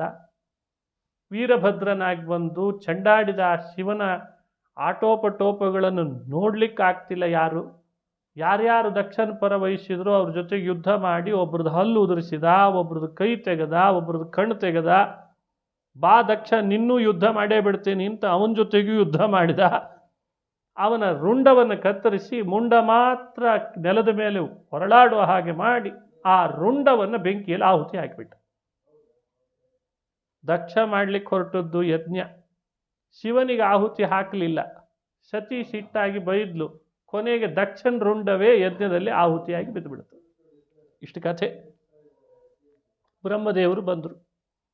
ಶಿವನಿಗೆ ಹೇಳ್ತಾರೆ, ಶಿವ, ನೀನೇ ಏನಾದರೂ ಒಂದು ಉಪಾಯ ಮಾಡು. ಎಷ್ಟೇ ಆಗಲಿ ದಕ್ಷ ಒಳ್ಳೆಯವನೇ. ತಾತ್ಕಾಲಿಕವಾಗಿ ಅವನ ಒಳಗಡೆಯಲ್ಲಿ ಮದ ಬಂದಿತ್ತು. ವಿದ್ಯಾಮದ, ವಿತ್ತದ ಮದ, ಅನ್ನಮದ, ಅರ್ಥಮದ, ಅಖಿಳ ವೈಭವದ ಮದ, ಮುನ್ನಪ್ರಾಯದ ಮದವೋ ಅಂತ ದಾಸರು ಹೇಳ್ತಾರೆ. ಅದು ಭಾಗವತದಲ್ಲಿ ಬಂದದ್ದು ಈ ತರಹ. ವಿದ್ಯಾ ತಪೋ ವಿತ್ತವ ಪೂರ್ವಯಃ ಕುಲೈಹಿ. ವಿದ್ಯಾ, ತಪಸ್ಸು, ವಿತ್ತ, ವಪುಹು, ವಯ, ಕುಲ. 6 ಹೇಳಿದೆ. 6 ಮದ ಮನುಷ್ಯನಿಗೆ ಹಿರಿಯರನ್ನ, ಮಹಾತ್ಮರನ್ನ ದ್ರೋಹ ಮಾಡೋ ಹಾಗೆ ಪ್ರಚೋದನೆ ಮಾಡ್ತಾವಂತೆ. ಆರ್ಥಿಕವಾಗಿ ಮನುಷ್ಯ ಬೆಳೆದಿರಲ್ಲ. ಬೆಳೆಯೋ ತನಕ ಒಂದು ರೀತಿ ಇರ್ತಾನೆ. ಬೆಳೆದ ಅಂದರೆ ಎಂಥೆಂಥವ್ರನ್ನೂ ದ್ರೋಹ ಮಾಡಲಿಕ್ಕೆ ಶುರು ಮಾಡ್ತಾನೆ. ಅವ್ರದ್ದೇನು ಇವ್ರದ್ದೇನು, ಅವನಿಂದ ನನಗೇನು ಇವನಿಂದ ನನಗೇನು, ಯಾವಾಗ ಬರ್ತದೆ ಇದೆಲ್ಲ? ಆರ್ಥಿಕವಾಗಿ ಬೆಳೆದ ಅಂದರೆ. ವಿದ್ಯೆ ಬಂದಿರಲ್ಲ, ನಾಜೂಕಾಗಿರ್ತಾನೆ ಮೊದಲು. ಯಾವಾಗ ಒಳಗಡೆ ನಮ್ಮೊಳಗೆ ವಿದ್ಯೆ ಬರ್ತದೆ, ನಾವು ಆ ವಿದ್ಯೆಯ ಪ್ರೇರಣೆ, ಆ ವಿದ್ಯೆಯ ಪ್ರಚೋದನೆ, ಅದರ ಮದ ಬಂತು ಅಂದ ಕೂಡಲೇ ಅವರೇನು ಪಾಠ ನಮಗೇನು ಮಾಡಿಲ್ಲ, ನಾವೇ ಅವ್ರಿಗಿನ್ನೂ ಮಾಡ್ತಿದ್ವಿ ಅಂತ ಹೇಳಲಿಕ್ಕೆ ಶುರು ಮಾಡ್ತಾರೆ. ಹೀಗೆ ಗುರುಗಳನ್ನು, ಹಿರಿಯರನ್ನು, ಮಹಾತ್ಮರನ್ನು ವಿದ್ಯೆಯ ಮದ ಬಂತು ಅಂದ ಕೂಡಲೇ ಅವರನ್ನು ಹೇಗಂದ್ರಂಗೆ ಮಾತಾಡಿಸ್ತಾನೆ, ತಿರುಚಿ ಮಾತಾಡ್ತಾನೆ, ನಿಂದನೆ ಮಾಡ್ತಾನೆ. ಹಣದ ಮದ, ವಿದ್ಯಾಮದ, ದೇಹದಲ್ಲಿ ಸೌಂದರ್ಯ ಬಂತು ಅಂದರೆ ದೇಹದ ಮದ, ವಪುಹು ಅಂತಾರೆ. ವಪುಹು ಅಂದರೆ ದೇಹದ ಸೌಂದರ್ಯದ ಮದ, ಯೌವನದಲ್ಲಿ ಬಂದಿರ್ತದೆ. ಹಾಗೇನೆ ಕುಲದ ಮದ. ಒಂದು ಕುಲದಲ್ಲಿ ಹುಟ್ಟಿರ್ತಾನೆ, ನಾನೇ ಅಗ್ರ ಪಂಕ್ತಿಯಲ್ಲಿ ಕೊಡಬೇಕು ಅಂತಾನೆ, ನನಗೆ ಎಲ್ಲರೂ ಗೌರವ. ಯಾಕೆ? ಕುಲದ ಮದ, ದೊಡ್ಡ ಕುಲದಲ್ಲಿ ಹುಟ್ಟಿದ್ದೇನೆ ಅಂತ. ಹಾಗೆ ತಪಸ್ಸಿನ ಮದ. ಸ್ವಲ್ಪ ಮಾಡಿರ್ತೇವೆ ಅಷ್ಟೇ, ವ್ರತ ನಿಯಮ, ಒಂದೆರಡು ಪುರಾಣ ಪುಣ್ಯಕಥೆ ಚೂರು ಮಾಡಿರ್ತೇವೆ, ಆದರೆ ಅದರದ್ದೇ ಮದ ಬಂದಿರ್ತದೆ. ಅಷ್ಟು ಉಪವಾಸ ಮಾಡದೆ, ಅಷ್ಟೆಲ್ಲ ರೀತಿ ತಪಸ್ಸು ಮಾಡದೆ ಅಂತ ಮದ ಬರ್ತದೆ. ಅದು ಮಹಾತ್ಮರನ್ನು ದ್ರೋಹ ಮಾಡಲಿಕ್ಕೆ ಕಾರಣ. ಹೀಗೆ ದಕ್ಷನೊಳಗೂ ಮದ ಸೇರಿತ್ತು. ಆ ಮದದ ಪ್ರಭಾವ ಶಿವನಂಥ ಮಹಾತ್ಮರನ್ನು ದ್ರೋಹ ಮಾಡೋ ಹಾಗಾಯಿತು. ಬ್ರಹ್ಮದೇವರು ಅವನು ಒಳ್ಳೆಯವನೇ, ಮದ ಬಂದಿದ್ದಕ್ಕೆ ಹಾಗೆ ಮಾಡಿದ ಅಷ್ಟೇ. ಅವನ ರುಂಡ ಬೆಂಕಿಯಲ್ಲಿ ಹಾಕಿಬಿಟ್ಟಿದ್ದಿ, ಇನ್ನೇನು ಅದು ಬರಲಾರ್ದು, ಆದರೆ ನೀನೇ ಒಂದು ಯಾವುದಾದ್ರೂ ಹೊಸ ರುಂಡ ಅಂಟಿಸು ಅಂದ್ರಂತೆ. ಸರಿ, ಮತ್ತೆ ದಕ್ಷನಿಗೊಂದು ರುಂಡ ಅಂಟಿಸ್ತೇನೆ ಅಂತ ಶಿವ ಮೃತ್ಯುಂಜಯ ನಿನ್ನ ಉತ್ತಮ ಪದವಿಯ ಭೃತ್ಯನೋ ಸರ್ವತ್ರ. ಮೃತ್ಯುಂಜಯ, ಮೃತ್ಯು ತಾನೂ ಗೆದ್ದಿದ್ದಾನೆ, ತನ್ನನ್ನು ನಂಬಿದವರ ಮೃತ್ಯುವನ್ನು ಗೆಲ್ಲಿಸ್ತಾನೆ. ಅದಕ್ಕೆ ಅವನಿಗೆ ಅಪಮೃತ್ಯು ಪರಿಹಾರ ಮಾಡಿಸ್ತಾನ ಆತ. ವಾಯುದೇವರ ಶಿಷ್ಯ. 40 ಕಲ್ಪ ಸಮೀರನಲ್ಲಿ ಶಿಷ್ಯತ್ವ ವಹಿಸಿ ಅಂತಾರೆ. ಮೃತ್ಯು ಪರಿಹಾರ ಮಾಡ್ತಾರೆ ರುದ್ರದೇವರು. ಹಾಗಾಗಿ ಮೃತ್ಯು ದಕ್ಷನಿಗೆ ಬರಬಾರ್ದು ಅಂತ ಬ್ರಹ್ಮನ ಮಾತಿನಂತೆ ಆಡಿನ ಮುಖವನ್ನು ತಂದು ಅವರ ತಲೆಗೆ ಅಂಟಿಸಿದ್ರಂತೆ, ಅವರ ರುಂಡಕ್ಕೆ ಅಂಟಿಸಿದ್ರಂತೆ. ಆ ರುಂಡ ಅಲ್ಲ, ಮುಂಡಕ್ಕೆ ಅಂಟಿಸಿದ್ರು. ಅದು ಜೋಡಿಸ್ಬಿಡ್ತು. ಇದೇ ಆ ಸಾಮರ್ಥ್ಯ ದೇವತೆಗಳಿಗಿದೆ, ನಿಮ್ಮಂಥವ್ರಿಗಿಲ್ಲ. ನಾವೇನೋ ಮಾಡಿದ್ರು ಅಂತ ತಲೆ ಕತ್ತರಿಸಿಬಿಡೋಣ. ಯಾಕ್ರಿ? ರುದ್ರದೇವರು ಮಾಡಿದ್ರಲ್ಲ ಅಂಥವೆಲ್ಲ ನಾವು ಮಾಡಬಾರ್ದು. ಯಾಕಂದ್ರೆ ಅವ್ರು ಕತ್ತರಿಸ್ಲಿಕ್ಕೂ ಬರ್ತದೆ, ಹೊಸದನ್ನು ತಂದು ಜೋಡಿಸ್ಲಿಕ್ಕೂ ಬರ್ತದೆ. ಅದನ್ನು ಜೋಡಿಸಿದ್ರಷ್ಟೇ ಎದ್ದೇ ನಿಂತ ದಕ್ಷ ಎದ್ದು ನಿಂತು ಶಿವನನ್ನು ಸ್ತೋತ್ರ ಮಾಡ್ತಾನೆ. ಏನು ಸ್ತೋತ್ರ ಮಾಡಿದ? ಶಿವನಿಗೆ ಹೇಳ್ತಾನೆ, ಭೂಯಾನ್ ಅನುಗ್ರಹ ಅಹೋ ಭವತಾ ಕೃತೋ ಮೇ. ಭೂಯಾನ್ ಅನುಗ್ರಹ ಅಹೋ ಭವತಾ ಕೃತಃ ಮೇ ದಂಡಃ ತ್ವಯಿ ಮಯಿ ಭೃತಃ ಯದಪಿ ಪ್ರಲಬ್ಧಃ. ನಾನು ಅಪರಾಧ ಮಾಡಿದ ಅಪರಾಧಿ, ಹೌದು, ಅಪರಾಧ ಮಾಡಿದೆ, ಹಾಗಾಗಿ ಅಪರಾಧಿ. ನನ್ನ ತಲೆ ಕತ್ತರಿಸಿದ ಮೇಲೆ ಮತ್ತೆ ಅಂಟಿಸ್ಬೇಕಿರಲಿಲ್ಲ. ಆದರೆ ನೀನು ಪುನಃ ನನಗೆ ಒಂದು ಹೊಸ ತಲೆ ಅಂಟಿಸಿದೆಯಲ್ಲ ತಂದು, ಇದು ಅನುಗ್ರಹ ಅಲ್ಲದೆ ಮತ್ತಿನ್ನೇನು. ದಂಡಸ್ತ್ವಯಾ ಮಯಿ ಭೃತಃ.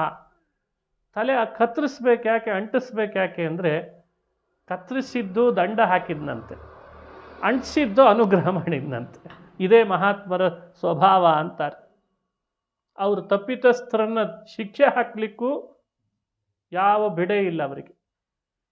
ತಪ್ಪಾಯಿತು ಅಂತ ಪಶ್ಚಾತ್ತಾಪ ಪಡೋರನ್ನು ಅನುಗ್ರಹ ಮಾಡೋದರಲ್ಲಿಯೂ ಯಾವ ತಡ ಇಲ್ಲ. ಒಂದು ಬಿಡೆ ಇಲ್ಲ, ಇನ್ನೊಂದು ತಡ ಮಾಡಲ್ಲ. ಆದರೆ ಪಶ್ಚಾತ್ತಾಪ ಪಡೋ ಭಾವ ನಮ್ಮೊಳಗೆ ಬರಬೇಕು. ನಾವು ತಪ್ಪು ಮಾಡಿದ್ವಿ ಅಂತನ್ನೋ ಪಶ್ಚಾತ್ತಾಪ ಭಾವ ಎಷ್ಟು ಬೇಗ ಬರ್ತದೆ ಅಷ್ಟು ಬೇಗ ನಮ್ಮನ್ನು ಅನುಗ್ರಹ ಮಾಡ್ತಾರೆ. ಆ ರೀತಿ ಅವನಿಗೆ ಮಾಡಿಬಿಟ್ರು. ಇನ್ನೊಮ್ಮೆ ನಾನು ಇಂಥ ಅಪರಾಧ ಮಾಡಲ್ಲ, ಹಳೆ ತಲೆ ಹೋದದ್ದೇ ಒಳ್ಳೆಯದಾಯಿತು ಅಂದಾತ. ಇನ್ನೇನೇನೋ ಮಹಾತ್ಮರನ್ನು ಇನ್ಯಾರ್ಯಾರನ್ನು ದ್ರೋಹ ಮಾಡ್ತಿದ್ನೋ ಏನೋ, ಅದೇ ತಲೆಯಿಂದ ಹೊಸ ತಲೆ ಅಂಟಿಸಿದ್ದೇ ಒಳ್ಳೆಯದಾಯಿತು, ಕ್ಷಮಿಸು ನನ್ನನ್ನು ಅಂತ ಕೇಳ್ದ. ನ ಬ್ರಹ್ಮ ಬಂಧು ಶುಚವಾಂ ಭಗವನ್ನನುಜ್ಞಾ ತುಭ್ಯಂ ಹರೇಶ್ಚ ಕುತ ಏವ ಧೃತವ್ರತೇಷು. ನೋಡಿ, ಹರಿಯಲ್ಲಿ, ಹರನಲ್ಲಿ, ಹರಿಭಕ್ತರಲ್ಲಿ, ಹರಭಕ್ತರಲ್ಲಿ ಯಾವತ್ತೂ ದ್ರೋಹ ಮಾಡಬಾರ್ದು. ಅದು ಬಹಳ ದೊಡ್ಡ ಅಪರಾಧ ಅಂತ ಆಗ್ತದೆ. ತಪ್ಪಾಯಿತು ನಂದು ಅಂತ ಕ್ಷಮೆ ಕೇಳ್ದ. ಕ್ಷಮಾಪ್ಯೈವಂ ಸಮೀಢ್ವಾಂಸಂ ಬ್ರಹ್ಮಣ ಚಾನುಮಂತ್ರಿತಃ ಕರ್ಮ ಸಂತಾನಯಾಮಾಸ ಸೋಪಾಧ್ಯಾಯಾರ್ಚ್ವಿಗಾತ್ಮಭಿಃ. ಕ್ಷಮಾಪ್ಯೈವಂ ಸಮೀಢ್ವಾಂಸಂ. ಕ್ಷಮಿಸಿದ ಶಿವ. ಬ್ರಹ್ಮದೇವರ ಅನುಮತಿ ಕೊಟ್ಟರು ಮುಂದುವರಿಸು ಅಂತ ಹೇಳಿ. ಹಾಗಾಗಿ ಮುಂದುವರಿಸಿದ ಕರ್ಮವನ್ನು. ಈ ರೀತಿ ದಕ್ಷನ್ ಚರಿತ್ರೆ ಮುಂದುವರಿತದೆ. ಇದು 4ನೇ ಸ್ಕಂಧದಲ್ಲಿ ಬರುವ ಮತ್ತೊಂದು ಘಟ್ಟ. ಇದರಿಂದ ತಿಳಿಬೇಕಾದ ಸಂದೇಶ, ಮಹಾತ್ಮರನ್ನು, ದೇವರ ಭಕ್ತರನ್ನು, ದೈವ ಅಂಶರನ್ನು ಯಾವತ್ತೂ ದ್ರೋಹ ಮಾಡಬಾರ್ದು. ಮನಸ ದ್ರೋಹ ಮಾಡಬಾರ್ದು, ವಚಸ ಮಾಡಬಾರ್ದು ಅನ್ನೋ ತಿಳುವಳಿಕೆ ಕೊಡ್ತು. ಮಾಡಿದವನಿಗೆ ಶಿಕ್ಷೆ ಏನಾಯಿತು ಅಂತ ಹೇಳಿ ಎಚ್ಚರಿಕೆ ಕೊಡ್ತು ಭಾಗವತ. ಅವರನ್ನು ಸೇವಿಸಿದರೆ ಏನು ಫಲ, ಅವರನ್ನು ದ್ವೇಷಿಸಿದರೆ ಏನು ಫಲ ಅನ್ನೋದು ಭಾಗವತದಿಂದ ಕಲಿತೀವಿ. ಮಹಾತ್ಮರನ್ನು ಸೇವಿಸಿದರೆ ನಾರದರಂಥ ಮಹಾತ್ಮರಾಗ್ಬೋದಂತೆ. ಅವರನ್ನು ದ್ವೇಷಿಸಿದರೆ ದಕ್ಷನ ಹಾಗೆ ತಲೆ ಕತ್ತರಿಸ್ಕೊಳ್ಬೇಕಾಗ್ತದೆ. ಹೀಗೆ ಭಾಗವತ ಧರ್ಮಗಳಲ್ಲಿ ಇದು ಒಂದು. ಇನ್ನು ಶಿವ ಆ ಸಂದರ್ಭದೊಳಗೆ ಸತಿಗೆ ಇನ್ನೊಂದು ಮಾತು ಹೇಳ್ತಾನೆ. ನಿನ್ನ ತಂದೆಗೆ ಗೌರವ ಕೊಡಲಿಲ್ಲ ಅಂತ ನೀನು ತಿಳಿಬೇಡ, ನಮಸ್ಕರಿಸಲಿಲ್ಲ ಅಂತ ನೀನು ತಿಳಿಬೇಡ. ನಾನು ಯಾವತ್ತಿದ್ರೂ ನನ್ನ ಹೃದಯದಲ್ಲಿರೋ ಭಗವಂತನ ಧ್ಯಾನ ಸದಾ ಮಾಡ್ತಾ ಇರ್ತೇನೆ ಅಂತಂದು. ನೋಡಿ, ದೇವರನ್ನು ಸದಾ ಧ್ಯಾನ ಮಾಡೋನು ಶಿವ ಅಂತ ಭಾಗವತದಲ್ಲಿ ಬಂದಿದೆ. ಅಧೋಕ್ಷಜೋ ಮೇ ಮನಸಾ ವಿಧೀಯತೆ. ಅಧೋಕ್ಷಜನನ್ನು ಮನಸಾ ಧ್ಯಾನ ಸದಾ ಮಾಡೋನು ನಾನು ಅಂತ ಭಾಗವತದಲ್ಲಿ ಬರ್ತದಲ್ಲ. ಇದರಿಂದ ಏನು ತಿಳಿತು? ಅಧೋಕ್ಷಜ ಧ್ಯಾನ ಮಾಡಿಸ್ಕೊಳ್ಳುವ ದೇವತೆ, ಶಿವ ಧ್ಯಾನ ಮಾಡುವವನು ಅಂತಾಯಿತು. ಧ್ಯಾನ ಮಾಡಿಸ್ಕೊಳ್ಳುವವ, ಧ್ಯಾನ ಮಾಡುವವ, ಇವರಿಬ್ಬರ ಮಧ್ಯದಲ್ಲಿ ಉತ್ತಮರು ಯಾರು? ಧ್ಯಾನ ಮಾಡಿಸ್ಕೊಳ್ಳೋ ಅಂತಾನೆ. ಈ ಅರ್ಥದಲ್ಲಿ ಶಿವನ ಬಾಯಲ್ಲಿ ಧ್ಯಾನ ಮಾಡಿಸ್ಕೊಳ್ತಾನೆ ವಿಷ್ಣು ಅಂತ ಹೇಳಿದ್ರಿಂದಲೇ ಅವನ ಪಾರಮ್ಯ ನಮಗೆ ಸ್ಫುಟವಾಗ್ತದೆ ಅಂತ ಯುಕ್ತಿಯನ್ನು ಹೇಳ್ತಾರೆ. ಹಾಗಾಗಿ ಶಿವನ ಬಾಯಿಯಿಂದ ಬಂದ ಹರಿಯ ಪಾರಮ್ಯದ ಕಥೆ ದಕ್ಷಾಧ್ವರ ಪ್ರಕರಣ, ಧ್ವಂಸ ಪ್ರಕರಣ, ಇದು ಒಂದು ಅಂಶ.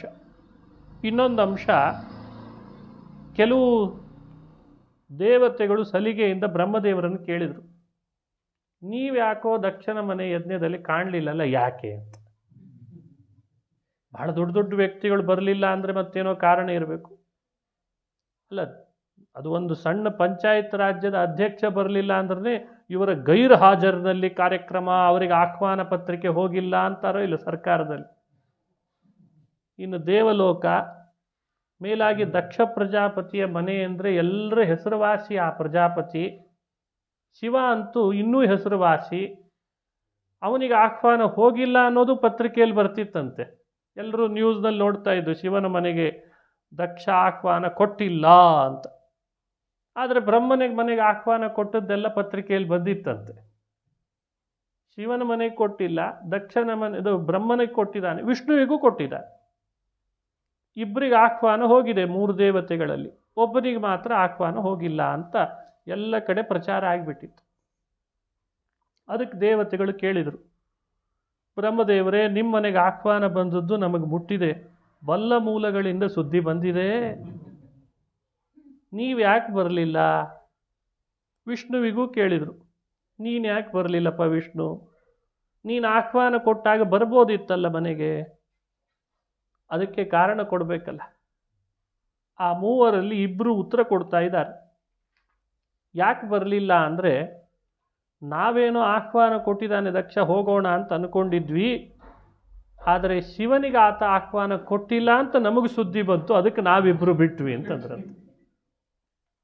ಹೀಗೂ ಉತ್ತರ ಕೊಡ್ತಾರೆ ಅಂತ ಯಾರೂ ನಿರೀಕ್ಷೆ ಮಾಡಿರಲಿಲ್ಲ. ಈ ಉತ್ತರ ಯಾವಾಗ ಬಂತೋ ಲೋಕದಲ್ಲೆಲ್ಲ ವಾತಾವರಣ ಬದಲಾಯ್ತಂತೆ. ನೋಡಿ, ಇದು ಭಗವಂತ ಬ್ರಹ್ಮದೇವರ ಬಾಯಲ್ಲಿ ಕೊಟ್ಟ ಉತ್ತರ, ಬಂದಂಥ ಉತ್ತರ.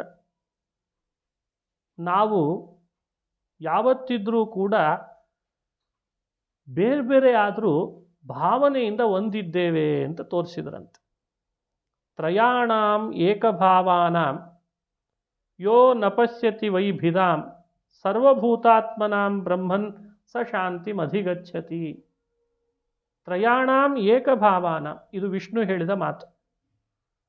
ತ್ರಯಾಣಾಂ, ನಾವು 3 ಆದರೂ ಏಕಭಾವಾನಾಂ, ಭಾವನೆಯಿಂದ ಒಂದಾಗಿದ್ದೇವೆ ಅಂತಂತಾರೆ. ಹಾಗಾಗಿ ಗೌರವಿಸುವವರು ಎಚ್ಚರಿಕೆಯಿಂದ ಇರಬೇಕು ಈ 3ರನ್ನು. ನಾನು ಶಿವಭಕ್ತ ಎಂದಿದ್ರೂ ವಿಷ್ಣುವನ್ನ ನಾವು ವಿಷ್ಣುವರನ್ನು ಕರೆಯಲ್ಲ, ಮಾತಾಡಿಸಲ್ಲ ಅಂದರೆ 3 ಬರಲ್ಲ. ನೀನು ಶಿವಭಕ್ತನ ಅನ್ಕೊಂಡಿರು ಅಂತಾರೆ. ನಾನು ವಿಷ್ಣು ಭಕ್ತ, ನಾನು ವೈಷ್ಣವ, ನಾವೇನಿದ್ರು ವಿಷ್ಣುವನ್ನಷ್ಟೇ ಆರಾಧನೆ ಮಾಡೋರು, ಶಿವ ನಮಗೆ ಸಂಬಂಧ ಇಲ್ಲ ಅಂದರೆ 2 ಬರಲ್ಲ. ನೀನು ಹಾಗೆ ಅನ್ಕೊಂಡಿರು, ನಾವು ಬರಲ್ಲ, ನೀನು ಬರಲ್ಲ ಅಂತ ಅಂದ್ಬಿಡ್ತು. ಹಾಗಾಗಿ ಶಿವಭಕ್ತರಲ್ಲಿ ವೈಷ್ಣವ ವಿಷ್ಣುವಿನ ದ್ವೇಷ ಸಲ್ದು, ಸರಿಯಲ್ಲ. ವಿಷ್ಣು ಭಕ್ತರಲ್ಲಿ ಶಿವ ಶೈವ ದ್ವೇಷ ಸರಿಯಲ್ಲ. ಆ ದೇವತೆಗಳ ಸ್ತರ ತಿಳಿರಿ, ಅವರ ಭಾವನೆ ಒಂದಿದೆ ಅನ್ನೋದು ಅರ್ಥೈಸಿಕೊಳ್ಳಿ ಅನ್ನೋದು ಭಾಗವತದಲ್ಲಿ ಬಂತು. ಎಂಥ ಅದ್ಭುತ ಈ ವಿಷಯ. ಹಾಗಾಗಿ ಬ್ರಹ್ಮ ಯಾಕೆ ಬರಲಿಲ್ಲ, ಶಿವ ಯಾಕೆ ಬರಲಿಲ್ಲ, ವಿಷ್ಣು ಯಾಕೆ ಬರಲಿಲ್ಲ? ದೇವತೆಗಳು 3 ಒಂದೊಂದು ಕಾರ್ಯ ಮಾಡ್ತಾ ತಮ್ಮ ಭಕ್ತರನ್ನು ಅನುಗ್ರಹಿಸ್ತಾನೇ ಇರ್ತಾರೆ. ಆ 3 ದೇವತೆಗಳಿರುವ ಭಾವೈಕ್ಯವನ್ನು ಅರಿತುಕೊಳ್ಳದೆ ಇರೋರನ್ನ ಯಾವತ್ತೂ ಅವರು ಗೌರವಿಸಲ್ಲ, ಅವರ ಸನಿಹಕ್ಕೆ ಬರಲ್ಲ ಅಂತ ತಿಳಿಸ್ತದೆ. ಹೀಗೆ ತ್ರಯಾಣಾಂ ಏಕಭಾವಾನಾಂ ಯೋ ನ ಪಶ್ಯತಿ ವೈಭಿದಾಂ ಅಂದರೆ ಹೀಗೆ ಅಭಿಪ್ರಾಯವನ್ನು ಹೇಳ್ತಾರೆ. ಅಹಂ ಬ್ರಹ್ಮಾಚ ಸರ್ವಶ್ಚ ಜಗತಃ ಕಾರಣಂ ಪರಂ. ಇದು ಶಿವನ ಮಹಿಮೆ ಅಷ್ಟೇ ಅಲ್ಲ, ಇದು ವಿಷ್ಣುವಿನ ಮಹಿಮೆ ಹಾಗೂ ಬ್ರಹ್ಮನ ಮಹಿಮೆ. ಅವರೊಳಗಿರುವ ಭಾವೈಕ್ಯತೆಯ ಮಹಿಮೆಯನ್ನು ಸಾರ್ತದೆ ಭಾಗವತ. ಇದನ್ನು ಅರ್ಥೈಸಿಕೊಂಡು ಸಜ್ಜನರು ಸನ್ಮಾರ್ಗದಲ್ಲಿ ಸಾಗಲಿ ಅಂತ ಭಾಗವತ ಸಂದೇಶ ಕೊಡ್ತದೆ.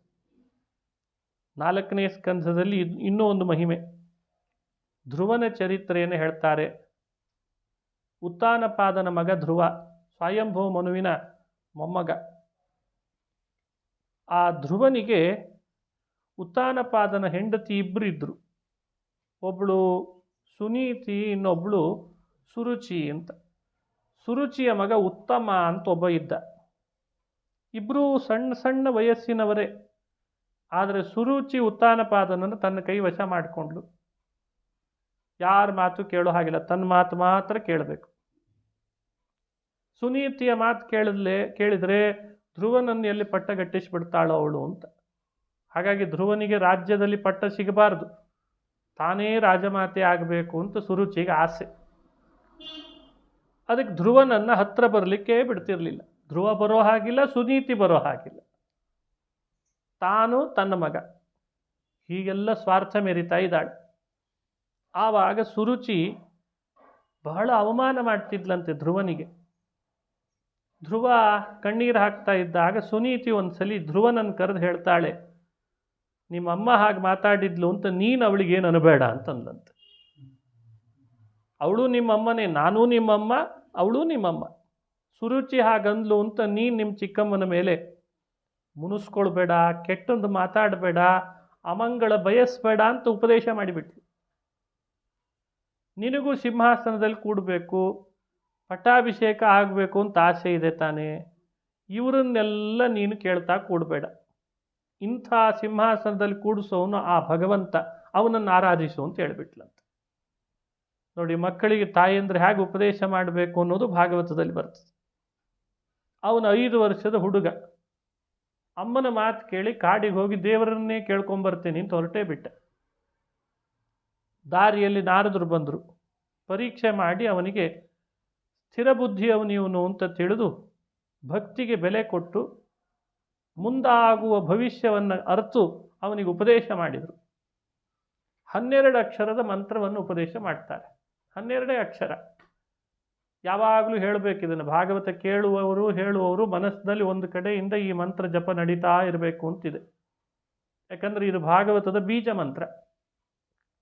ಭಾಗವತದ ಸ್ಕಂಧಗಳು 12, ಅದು ಶಾಖೋಪಶಾಖೆಗಳಾಗಿ 12 ಸ್ಕಂಧ ಆಯಿತು. ಒಂದು ದೊಡ್ಡ ಭಾಗವತದ ವೃಕ್ಷ 12 ಶಾಖೆಗಳಂತೆ ಬೆಳಿಬೇಕಾದ್ರೆ ಒಂದು ಬೀಜ ಇರಲೇಬೇಕಲ್ಲ. ಆ ಬೀಜನೇ ನಾರದರು ಉಪದೇಶ ಮಾಡಿದ ಮಂತ್ರ. ಓಂ ನಮೋ ಭಗವತೆ ವಾಸುದೇವಾಯ. ಭಾಗವತ ಹೇಳುವಾಗ, ಭಾಗವತ ಕೇಳುವಾಗ, ಭಾಗವತ ಮಂಗಳ ಆಗೋವರೆಗೂ ಆದಮೇಲೂ ಮಾಡ್ಬೋದು. ಓಂ ನಮೋ ಭಗವತೆ ವಾಸುದೇವಾಯ, ಓಂ ನಮೋ ಭಗವತೆ ವಾಸುದೇವಾಯ. ಎಷ್ಟು ಅದ್ಭುತವಾದ ಮಂತ್ರ. ಆ ಮಂತ್ರ ಆತ ಬಾಯಲ್ಲಿ ಹೇಳ್ತಾ ಜಪಿಸ್ತಾ ತಪಸ್ಸು ಮಾಡ್ತಾ ಇದ್ದಾನೆ. ನಾರದರ ಉಪದೇಶದಂತೆ ಬಂತವನಿಗೆ. ಅವರು ಹೇಳಿದ ಹಾಗೇ ಮಾಡಿದ.